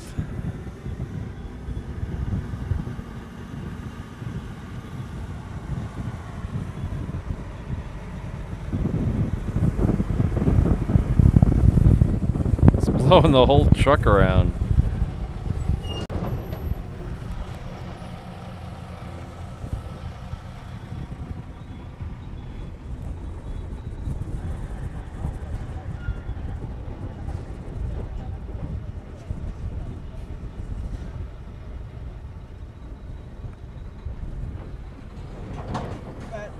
See ya.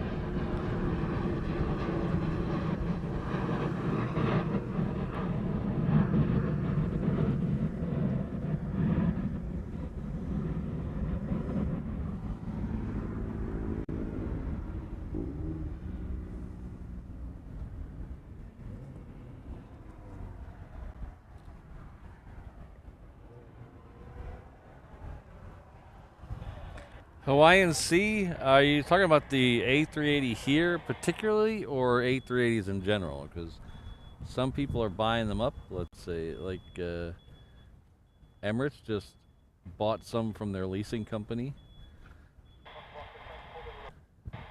And then everybody seems to be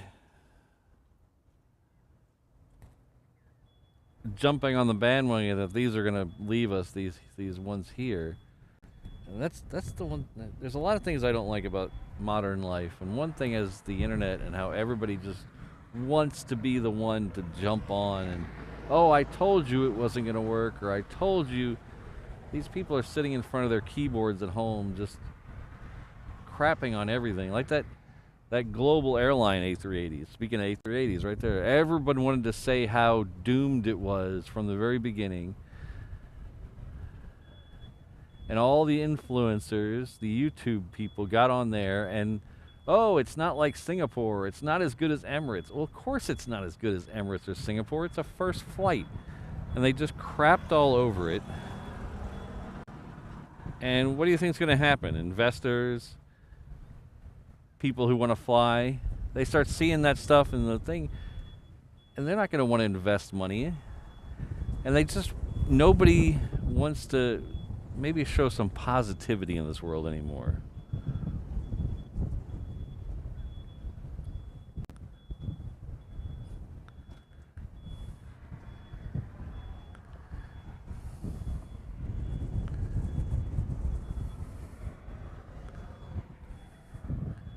But I don't think specifically these, I don't think these are going to go anywhere anytime soon. I think ANA is committed for the long haul. And even with all the stories out there saying they're flying 70% full, I don't think that paints the right picture. I think they're flying 70% full, but I have it on fairly good authority that the premium classes are almost full every flight. So...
Let me Let me try one thing to get this. This wind is really picking up. Let me try to do something to see if I can help that out a little. Hold on.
All right, let's see if that helps with the wind a little bit better.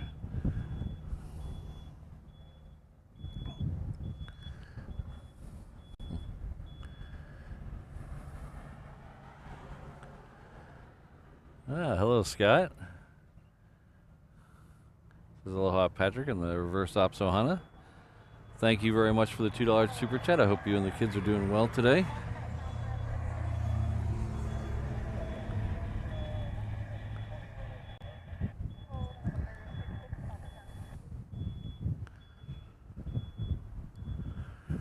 Thank you very much, Scott.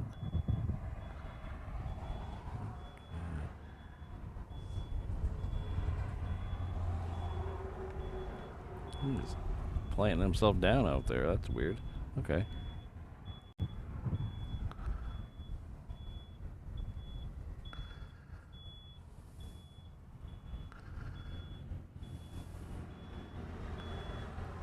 Yeah, Andrew, I'm with this Kickstarter thing. I've been really had my mind on it, and I didn't want to overload you guys with stuff that wasn't planes. So we took a break on the This Day in Aviation history until after the Kickstarter's done.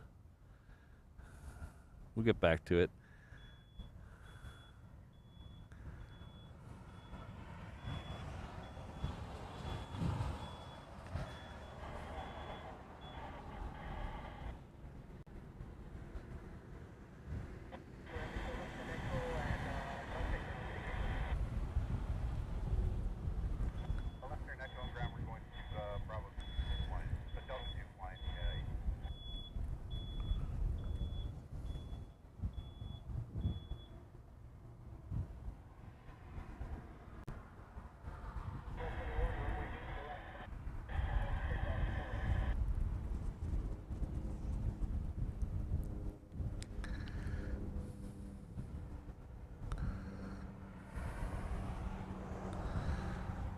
This Hawaiian here came in from Tokyo.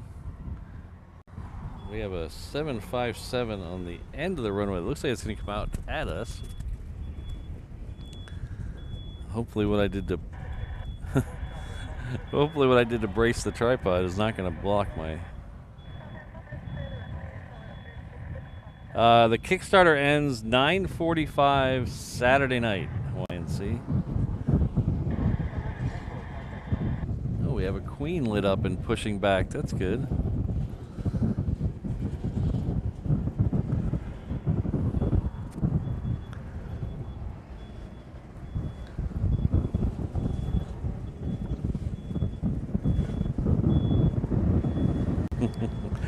That's awesome, Mark. Thanks. Ooh.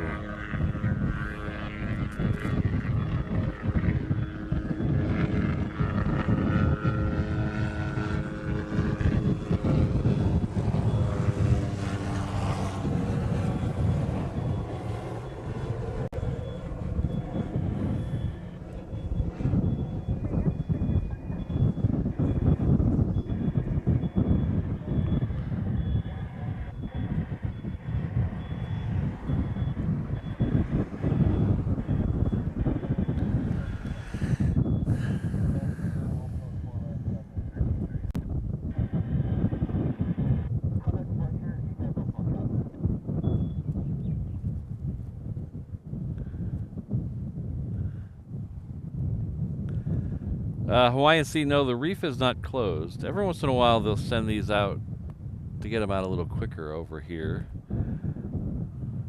This runway is long enough to send everything out, including the super heavies.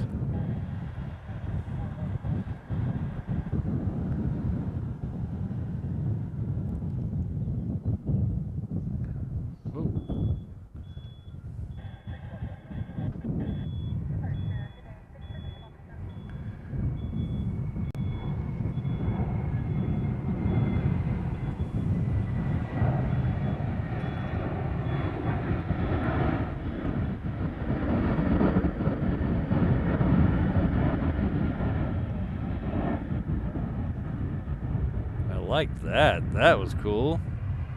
Thank you, United.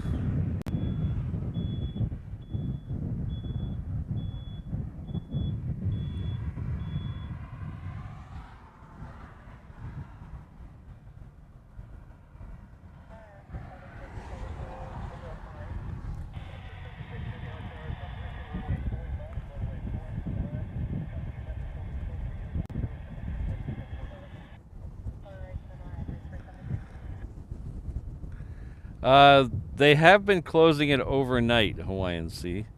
They're from 6 or 7 p.m. until 6 a.m.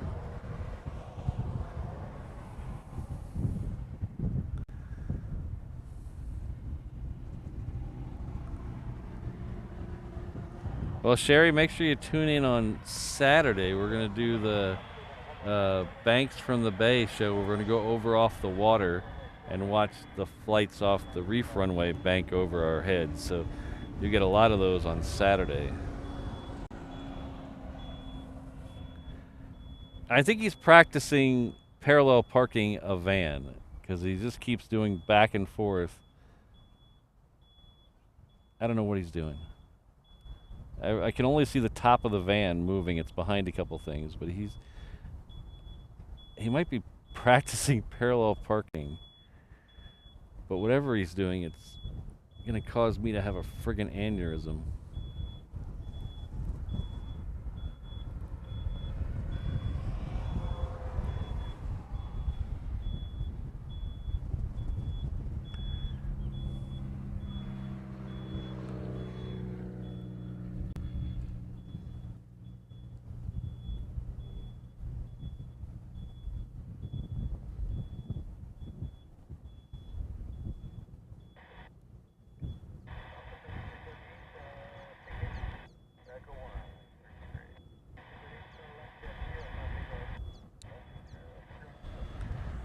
The UPS had, like I said, has pushed back.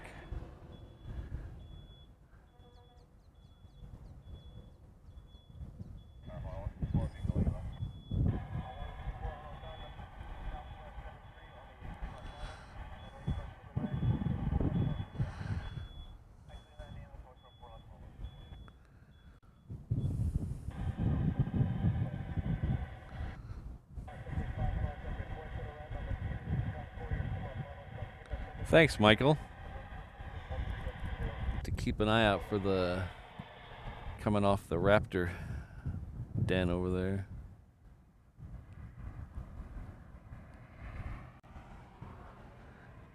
I don't see them yet. We'll keep an eye out for them.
So how long, just theoretically, just talking story here, guys. Theoretically, how long would I go to jail for if I went over there and took that guy's keys and threw them into the ocean?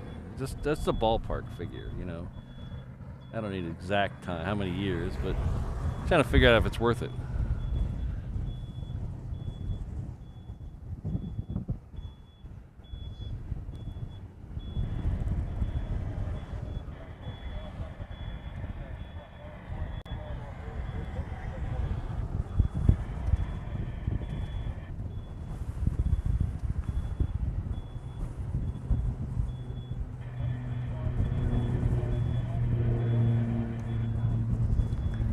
Thanks, Michael.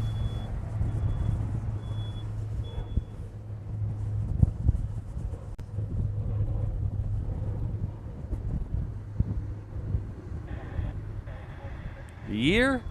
You think? Just for throwing keys in the water? Come on.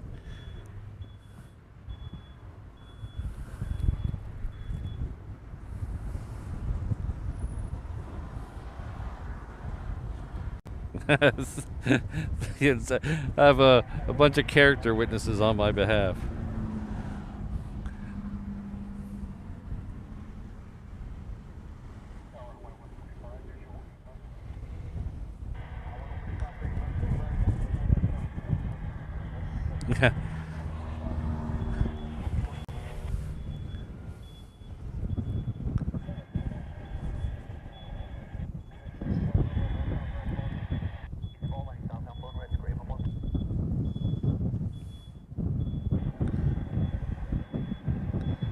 Oh, if it's a fine, hell, it'll take up a collection.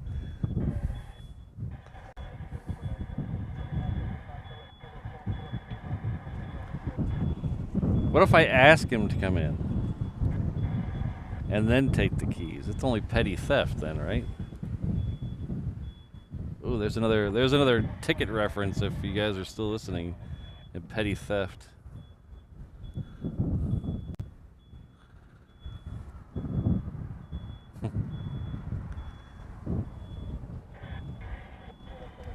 It's definitely aggravating, that's for sure.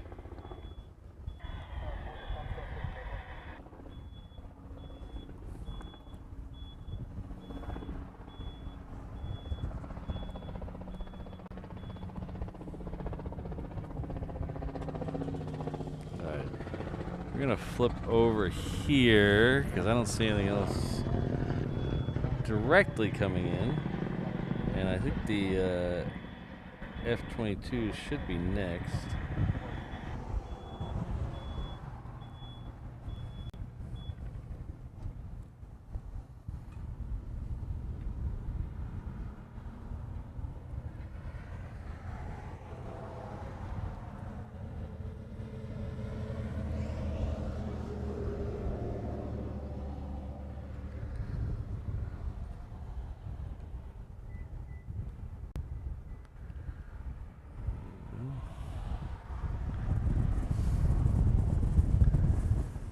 Ah, Phil knows what I'm talking about.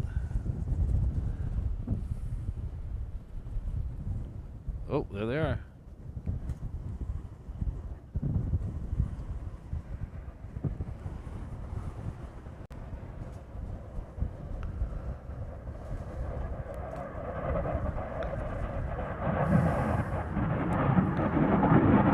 Oh, only one went out first, huh?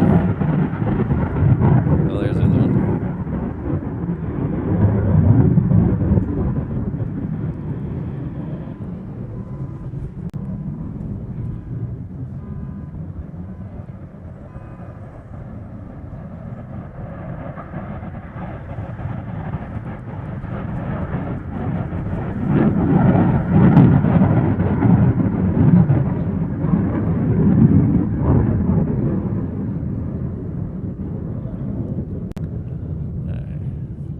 Fairly positive I saw at least 3.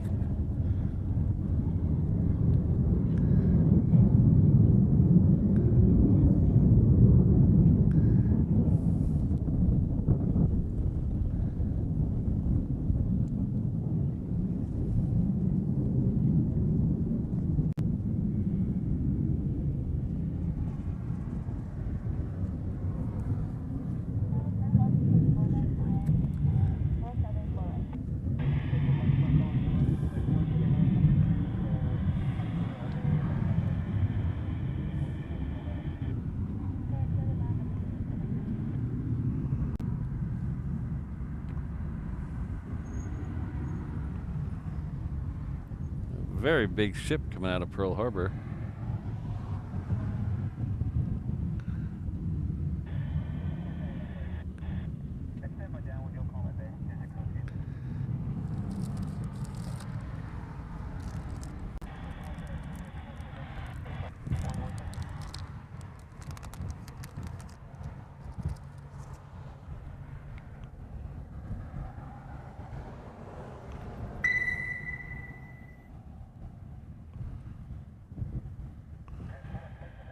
I thought I saw more than 2 going out there. Anybody else see more than 2? I thought I saw 2 or 3.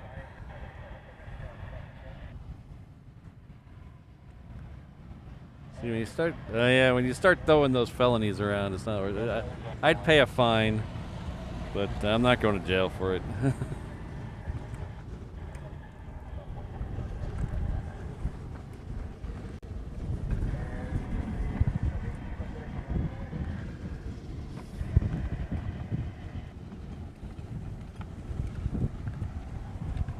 Angela Farley, thank you very much. Says that's gone quick. Thanks, Patrick, for the streams. You're quite welcome. Thanks for being here. Thanks for being a channel member. I really appreciate it.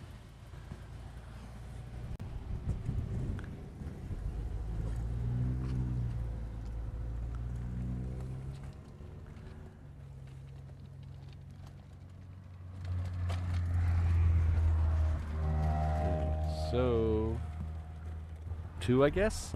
2. Okay. I thought I saw 3 going down there.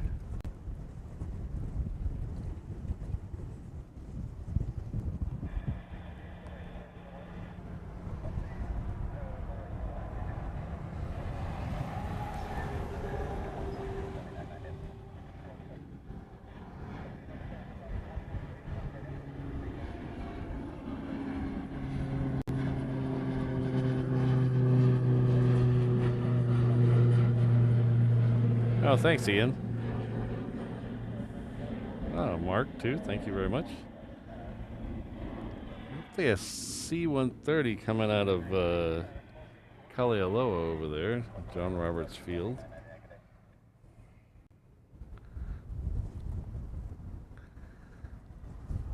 Well, at least he stopped now, so the I don't have to think about that. But it was a fun thought exercise.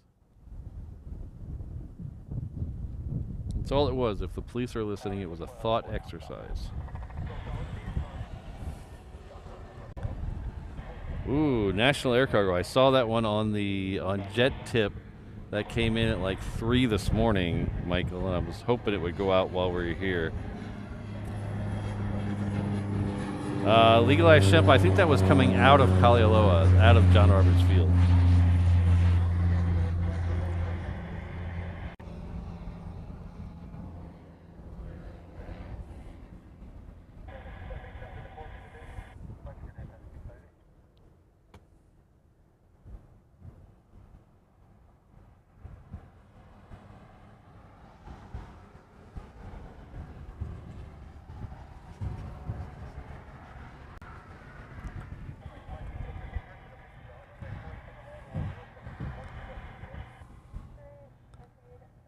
Oh, that's cool, Hawaiian Sea. That sounds like a really cool job.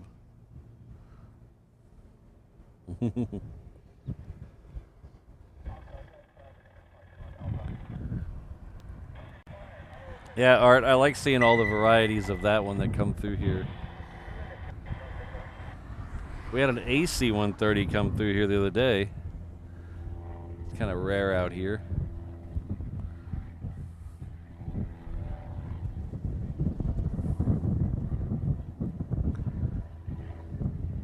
Our good friend Sherry from way, way down south of the equator. Celebrating 6 months at the 717 Inner Island. 6 months on the coolest channel. Well, thank you very much. It's only cool because of all you guys out there. That's you guys in the chat.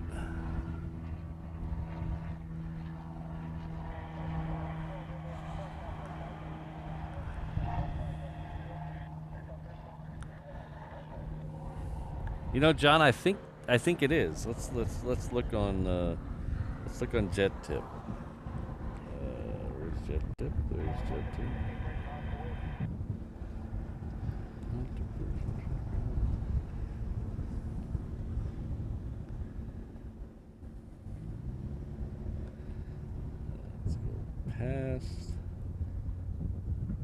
TriJet Plus, Hyde Hub Airlines.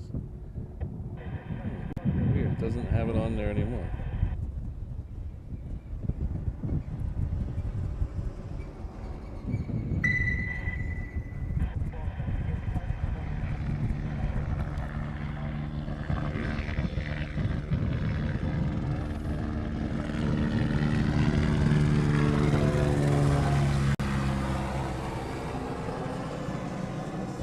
$84,000 subscribers away from me being on that helicopter right there. Oh, it's not the 30th, I don't think. It's just the National Airlines. Let's see here.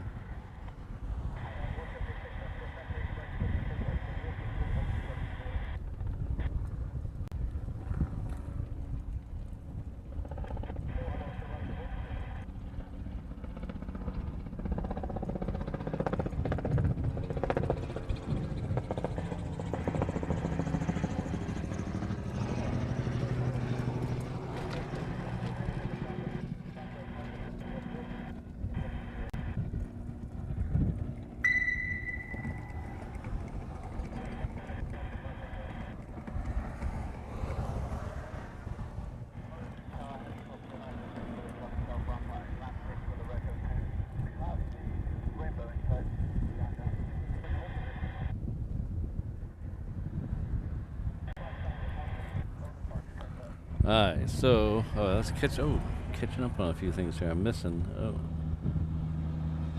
a few things here.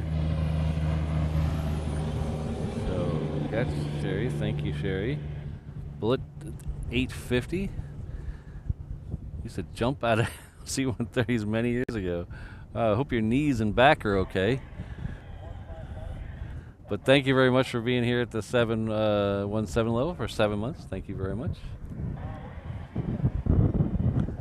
And Vegas Joe, 6 months for me as well. Can't wait to be. Can't always be in the chat due to work. That's very understandable, but I love the work you Patrick. Thank you. Thank you for being a 787 Honolulu traveler level. That's very appreciative. I completely understand not being able to chat all the time. I watch Walt stream from work most of the time. He does a night stream in DFW, and every once in a while I'll get a chance to pop in, but most of the time I just have it on in the background.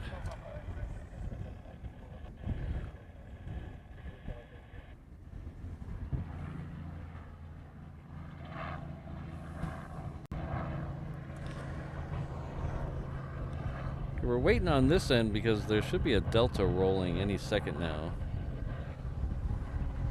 This Delta's heading off to LA with the extra X. This should have left this morning. I think this is, yeah.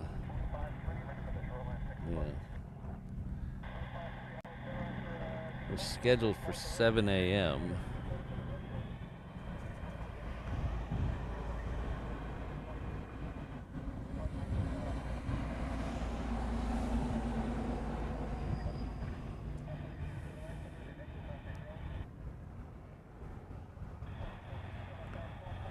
Oh, thanks, Michael.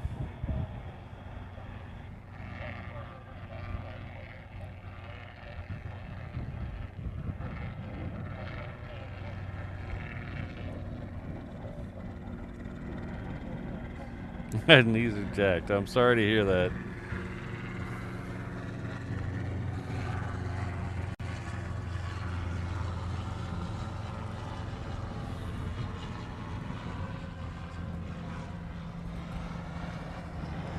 Alright, so the next one out should be the Queen.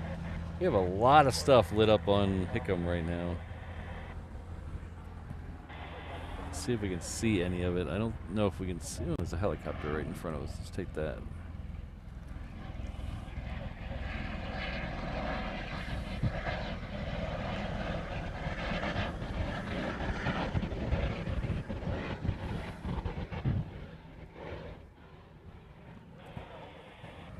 Oh, it is the 30th. All right. Getting very conflicting reports on jet tip and flight radar. All right, so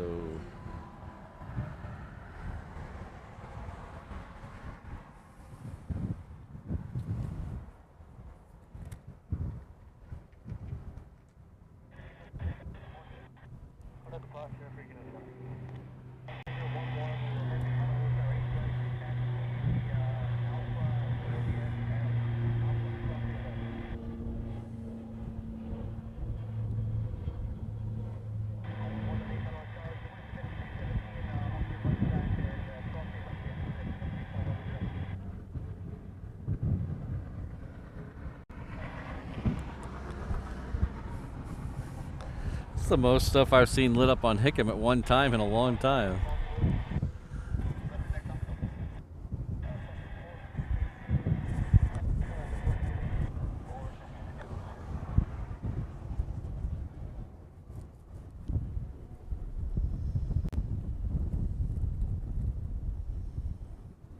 You should be able to see that C-17. I keep an eye on the Queen, but I think we should be able to see that C-17. Ah, there he is. The moose is loose.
Still waiting on the Queen to roll, so we're not going to miss that. Oh, it is rolling right now. That's good. So we'll flip over here.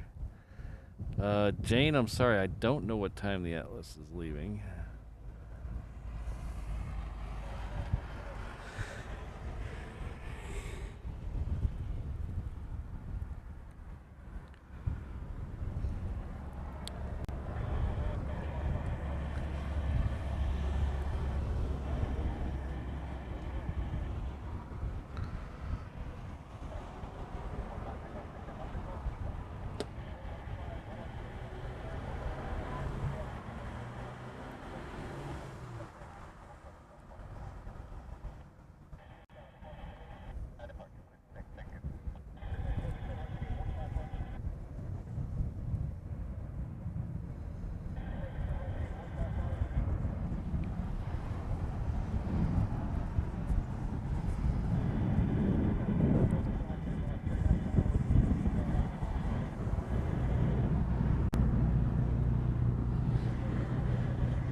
He went really long before he made that turn.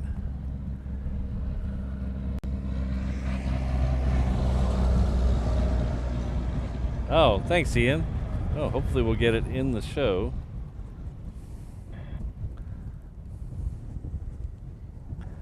Take care, Keith. We'll see you later.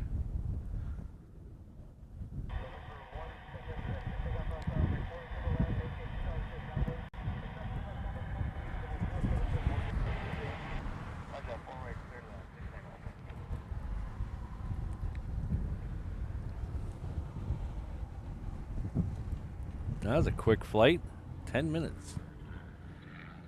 Ooh. Gotta show the rainbow. Gotta show the rainbow.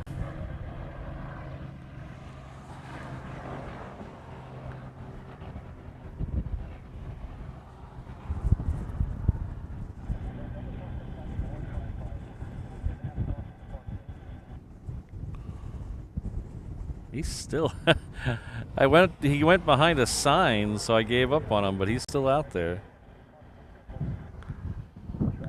Her, I guess, technically.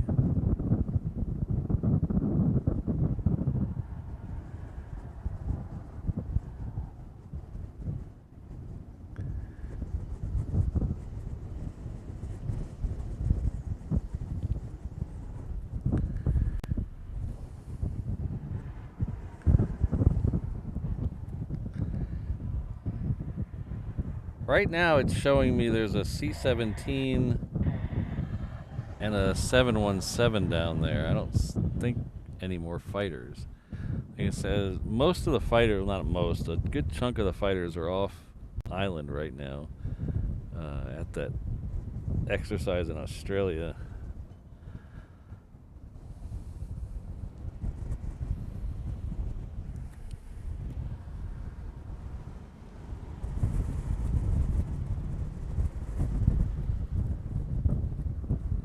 Oh, the C-17 is rolling, so we'll ignore that one. We'll take the C-17 over here.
Pardon me.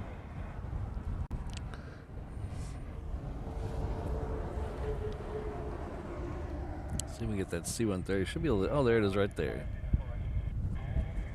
That's heading out to the reef runway most likely.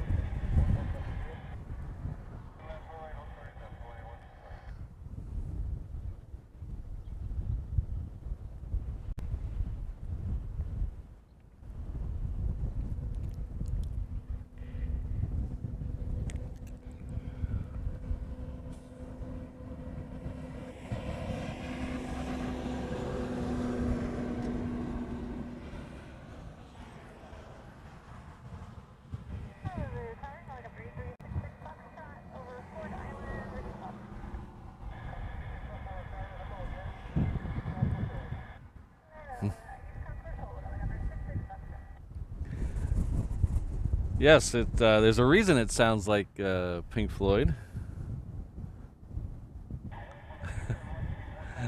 There's a reason. It's the first note from the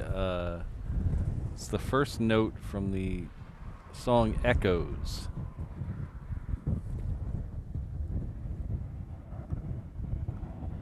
Hopefully that's not enough to get me a copyright strike. Next one coming in is a 777. It is a Singapore / DHL airline. That's this one right here. Hello, Clem. Good to see you.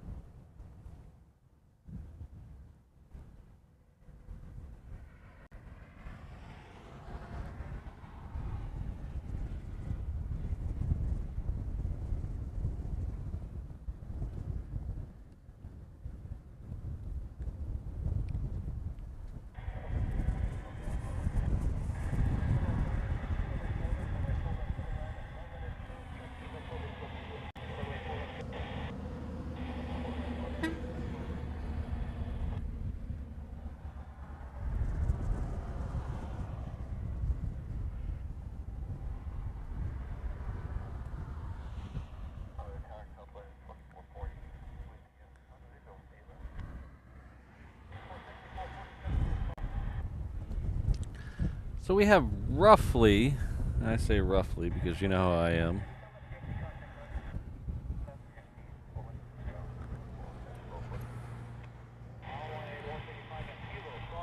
We got about another half an hour or so in the show.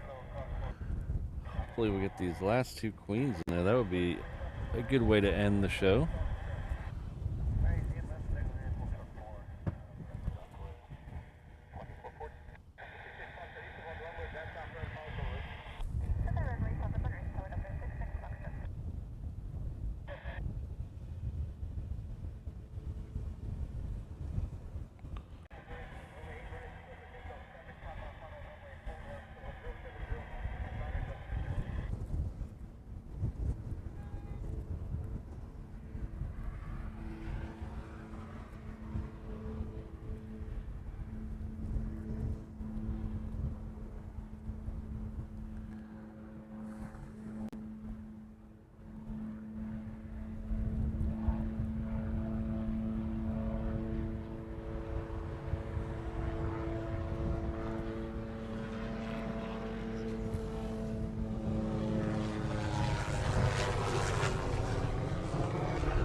get the C-130 away from Magnum for a second.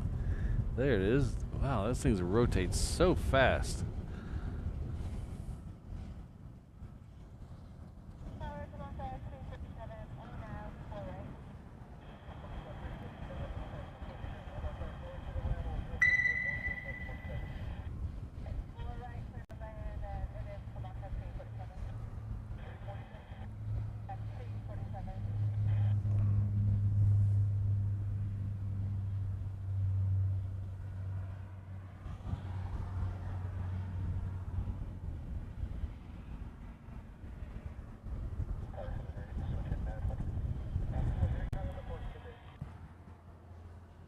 Oh, look at this, guys. We're going to have one of them.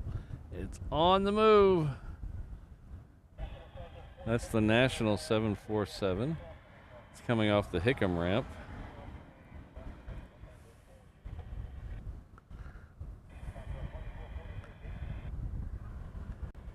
Thank you very much, Phil. Phil Wilkinson is coming back to us at the 717 level. I appreciate it. It says new member there, but I know you've been a member before. But thank you very much for coming back to being a member. I appreciate it.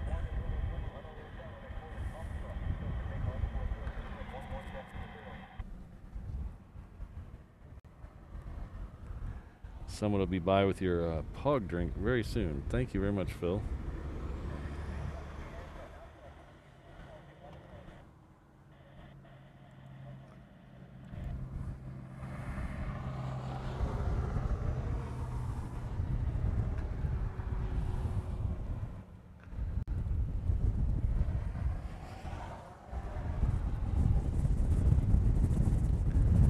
So Christine, I would have a hard time picking out my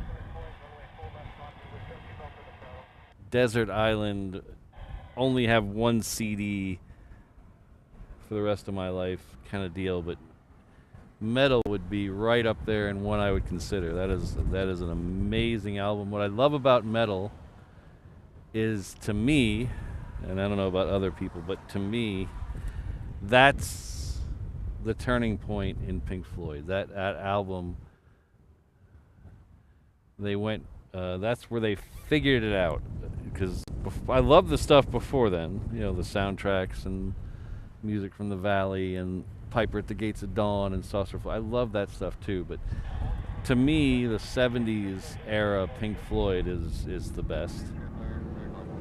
And I think Metal is the album where they got it, they figured it out. They said, okay, all the pieces are working.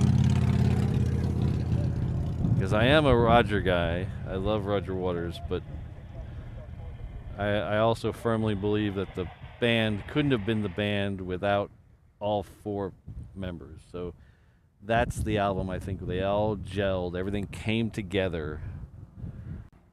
And they figured it out.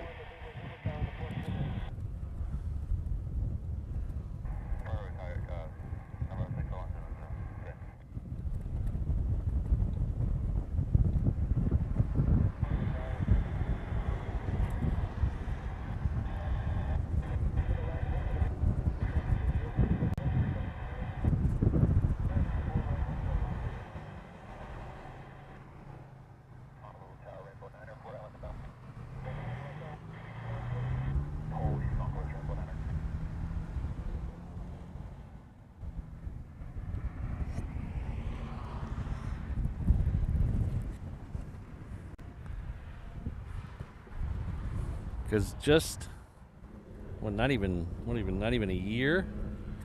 Not even a year later, they were doing Dark Side. It's only one album between Metal and Dark Side. So the picture is an ear. If you look at it from an angle, it's actually an ear on the album cover.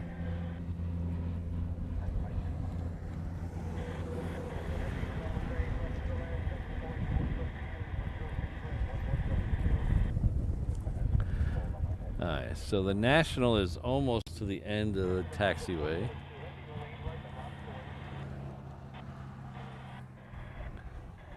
Still waiting on that second super heavy. We still have this Atlas here.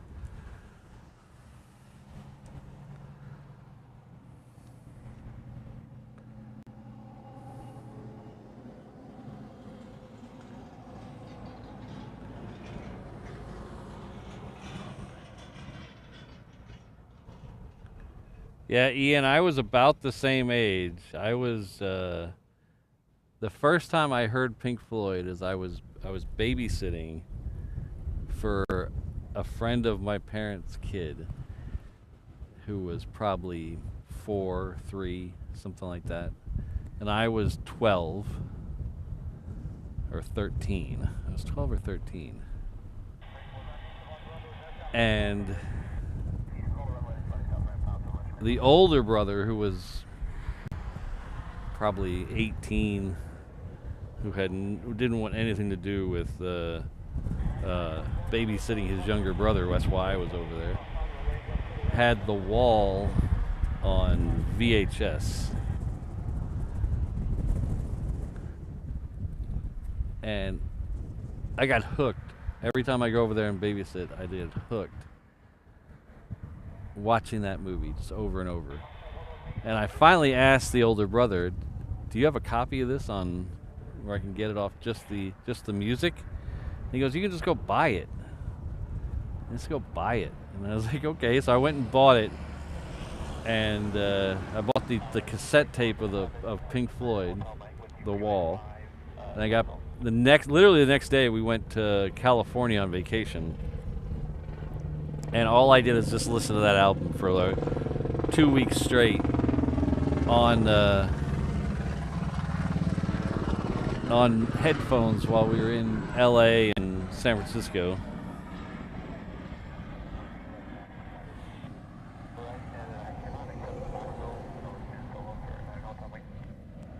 And as soon as I got back, I just started buying all the other albums. And I think the second album I bought was Metal when I got back. I think I actually didn't even buy Dark Side of the Moon second. I think I bought Metal second. Oh, Steve, I'm very jealous. I was a little too young for the Wall concerts. I did see Roger Waters' version of The Wall. He toured in like 2010, 2011, where he did his version of The Wall, which is very similar in scope and feel. That if I could pick one concert to go back to, it would be the original Wall concerts because of how good the Roger Waters version of that concert was. It was amazing. Oh, I hear them in the overhead. Where are they? Ah, there he is. Okay, let's see. Okay, he's over higher than that. Where is he? Is that him there? No. Ah, there he is.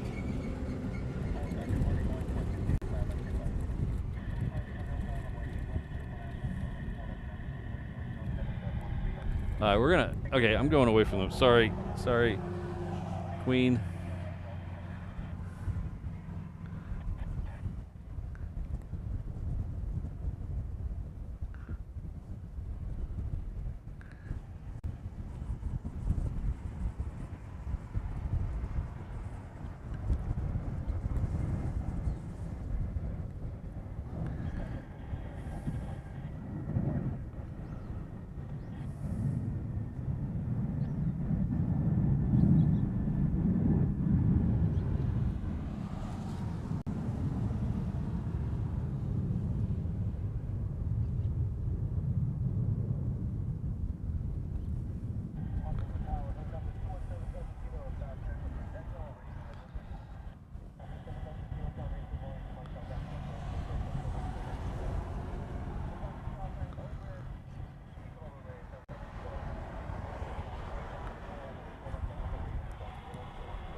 So now that we're talking about Pink Floyd, if you guys like Pink Floyd, and specifically Roger Waters, Roger Waters did a tour 2 years ago called This Is Not a Drill.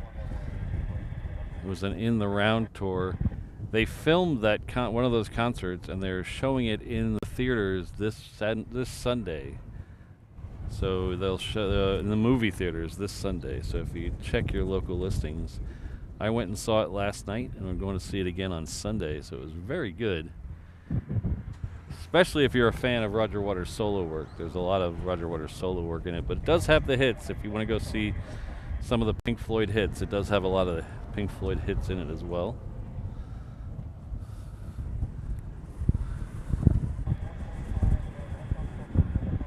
If you're in Honolulu and you want to go see it, I'll be at the Regal Dole. Say hi.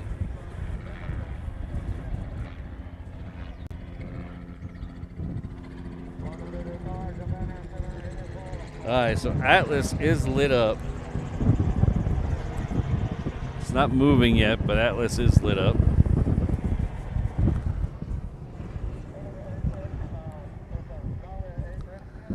And yes, Brandon, I was a babysitter because I like money, and they offered me money to be a babysitter. So basically it was sitting around their house watching movies and getting paid to do it. That's why.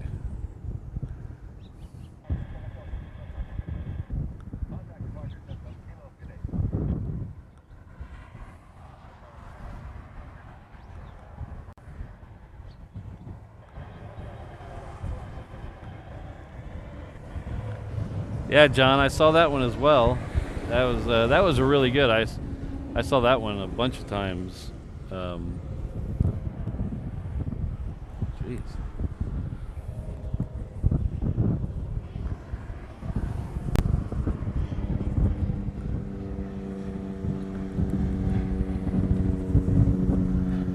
I didn't see it in Chicago. I saw it in Us and Them. I saw in, let's see, Dallas, Mexico, Monterrey, Mexico, and Monterrey, Mexico, Bologna in Italy, Prague, and Budapest, and at Hyde Park in London. Yeah, saw that quite a few times.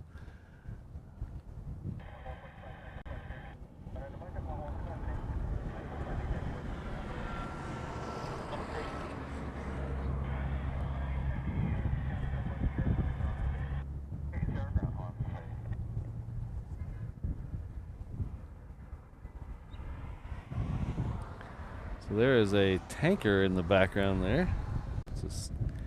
Looks like a KC-135. Let's double check.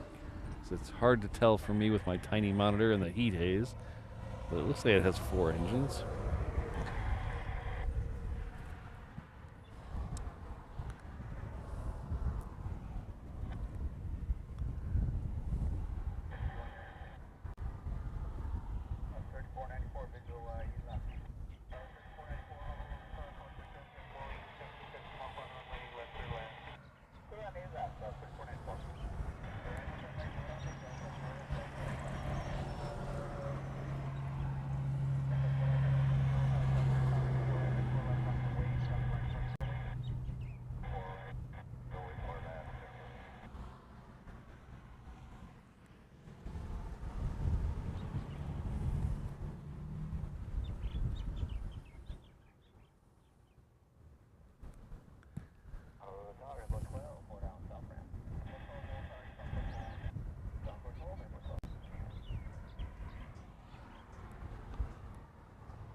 We'll catch that one departing here in just a second. This one coming in here is Japan Airlines.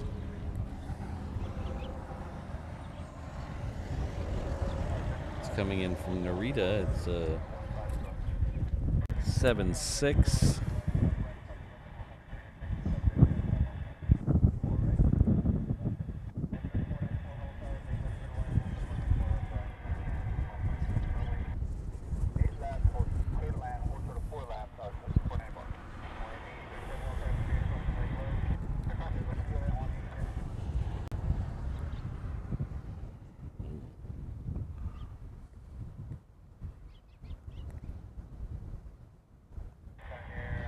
That one zipping by in the background there, that is Hawaiian Flight 8030 heading off to Maui. So that's a big plane going a very short distance.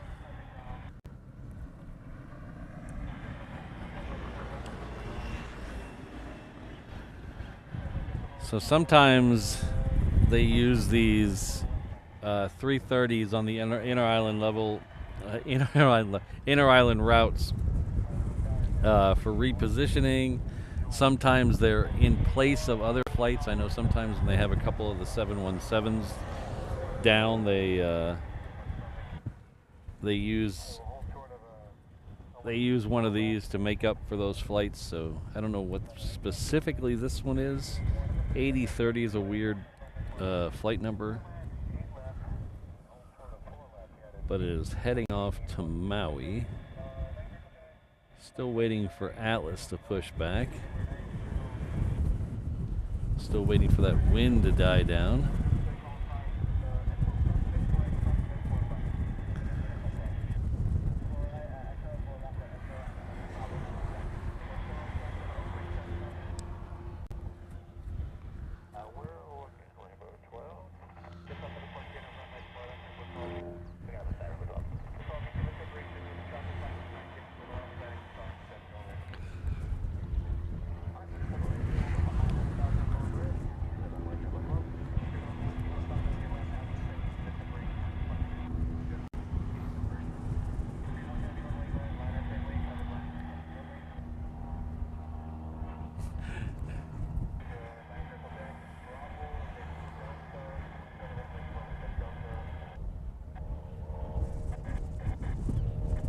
Oh, interesting. I didn't know they had. That. I'm looking forward to seeing that reissue of that, or reboot. I don't know what they call it. Reboot of King of the Hill. I enjoyed that show. Ah, Ms. Wolves, hello.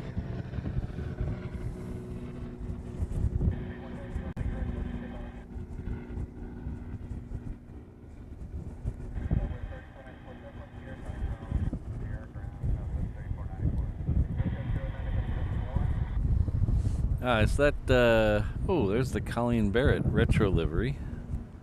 Yeah, there we go.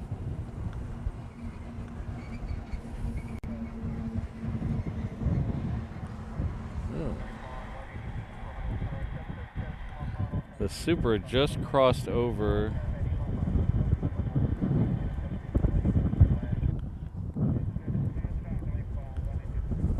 The Super just crossed over Koalina. So that's about a 12-mile final, maybe 12-ish.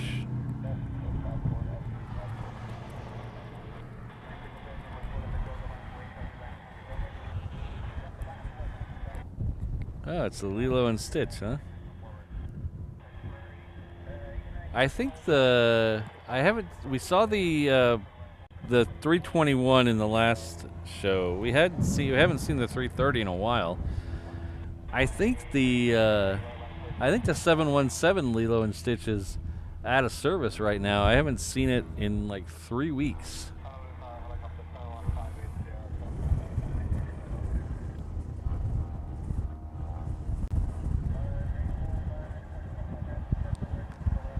Ah, hello, Sarah. How are you?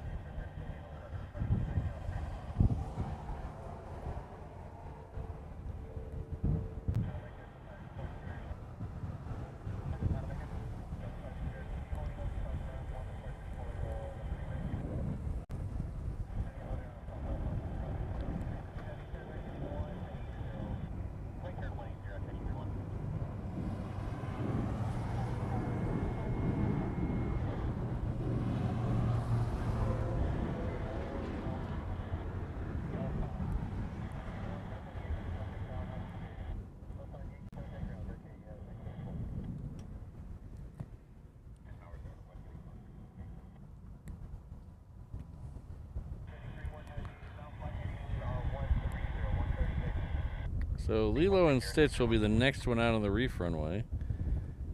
We'll see how it times up with the Super. The Super is now over Eva Beach.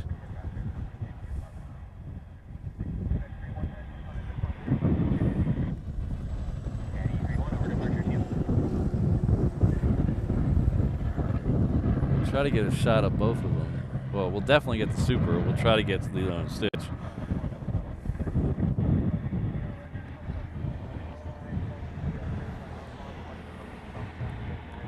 So the Super is lit up now. Well, not lit up, but I mean, the lights are on. So let's see. All right.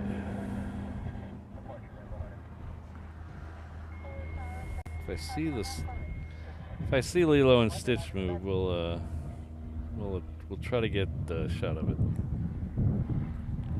Looks like it's waiting for crossing traffic anyway, so we got a minute.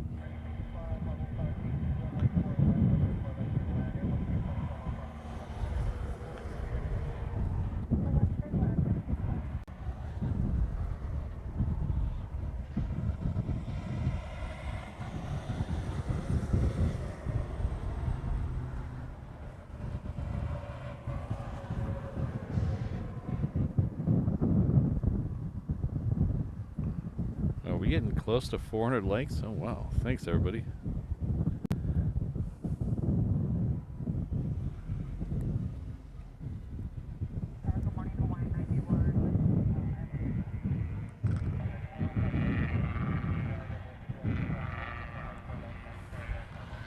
Very heat hazy today. It's okay.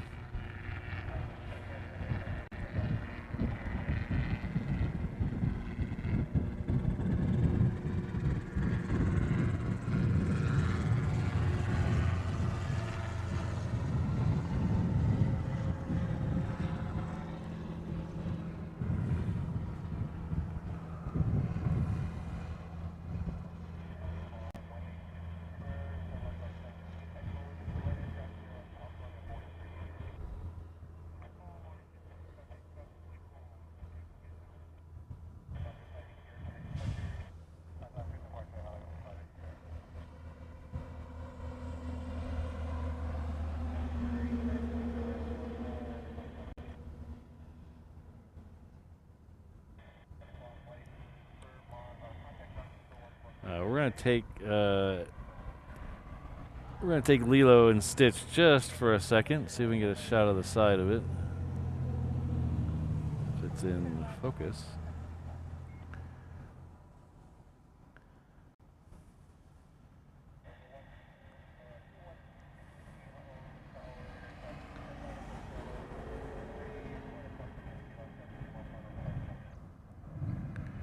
Kind of hard to see Stitch from this angle because he's above the wing.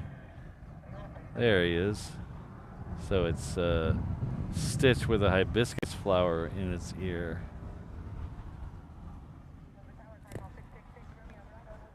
So there's 3 of those. There's that 330.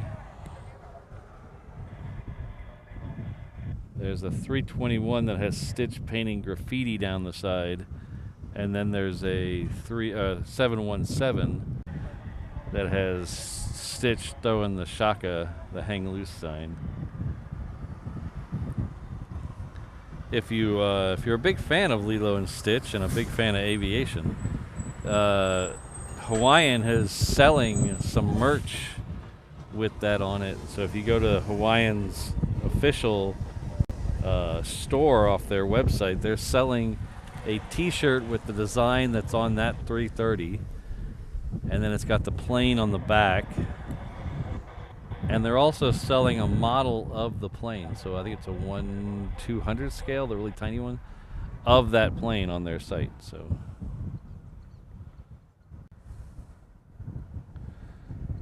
fill occasionally, but mostly during the winter months, December, February, January.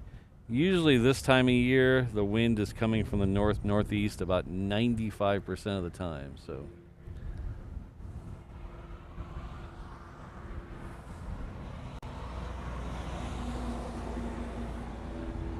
it's not as frequent as other airports. The prevailing wind here, called the trade winds, comes from the northeast most of the time. So I want to thank Sarah. If I can scroll, my finger will let me scroll here. Thank you very much, Sarah Deal. The $5 super chat. It says, how's it going?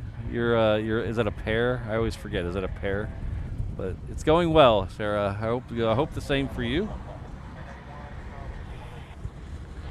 But thank you very much for the $5 super chat. I really appreciate it.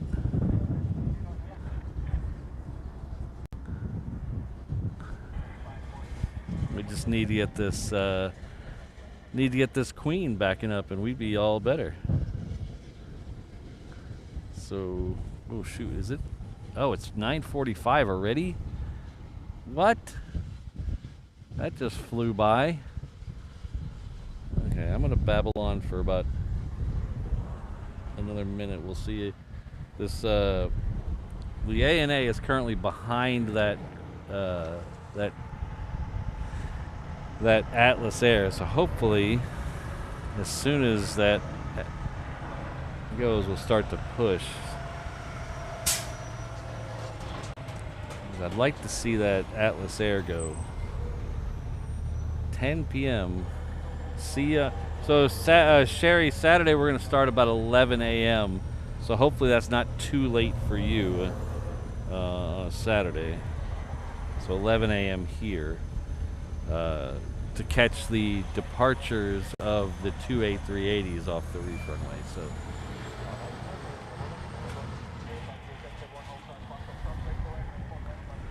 Look at that. I wonder when the last time that happened.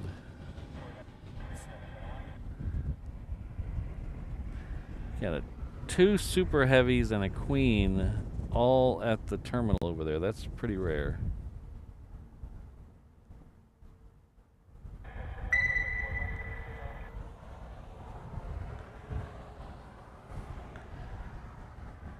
Thank you very much, Sydney, our good friend and moderator, Sydney. At 34 left, a longtime member has gifted a reverse ops membership. Looks like Andy D is the recipient. So Andy, please join me in thanking Sydney. Well, the queen has to be moving, Mark. Oh, is it actually moving? No, is it? Oh no, that's the other one still moving. So the queen has to be moving to be on the table. So I can't wait around if it sits there lit up for 6 hours like the FedEx do. Oh, nice, Sherry. Yeah. If you're there for an hour, you should see the first A380 depart. It's scheduled for departure. Pushback is 11:30, so it should be out of there by about 11:45. So if you're there for an hour, you should see that. All right, what I'm gonna do while we're waiting for that is let's hang out for a second, watch the video, thank all the names.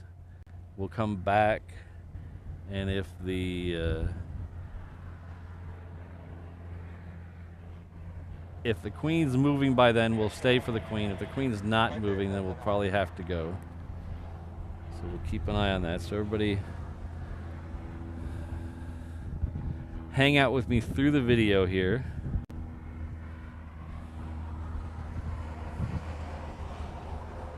All these wonderful people. This is if you think your name should be here and it's not here, I do apologize. I meant to update this yesterday, but I couldn't get to it with the movie. So I'll update it tonight. It'll be nice and fresh with all the proper names on Saturday. But thank you, everybody.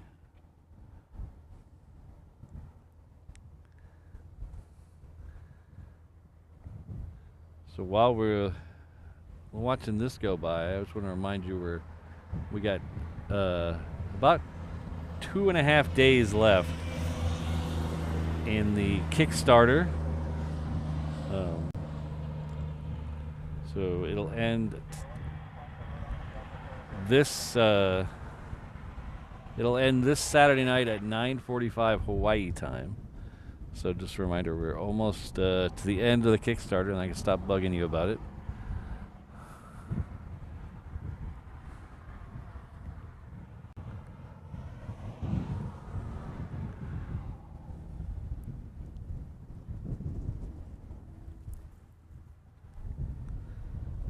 Unfortunately, I still don't see the Queen pushing back. Come on, Atlas. Let's do this.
I don't see any movement on the... I don't see any movement. I do see the Qantas backing up, but that's not the one we're waiting for. I do want to thank... I missed them in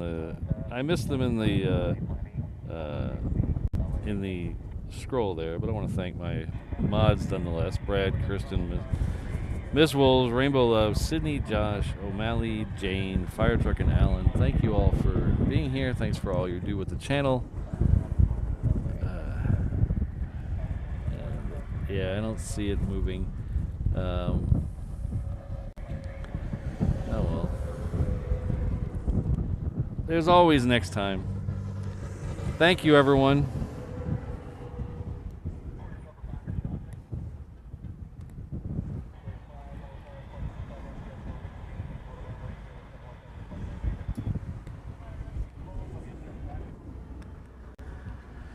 All right, thanks again, everyone.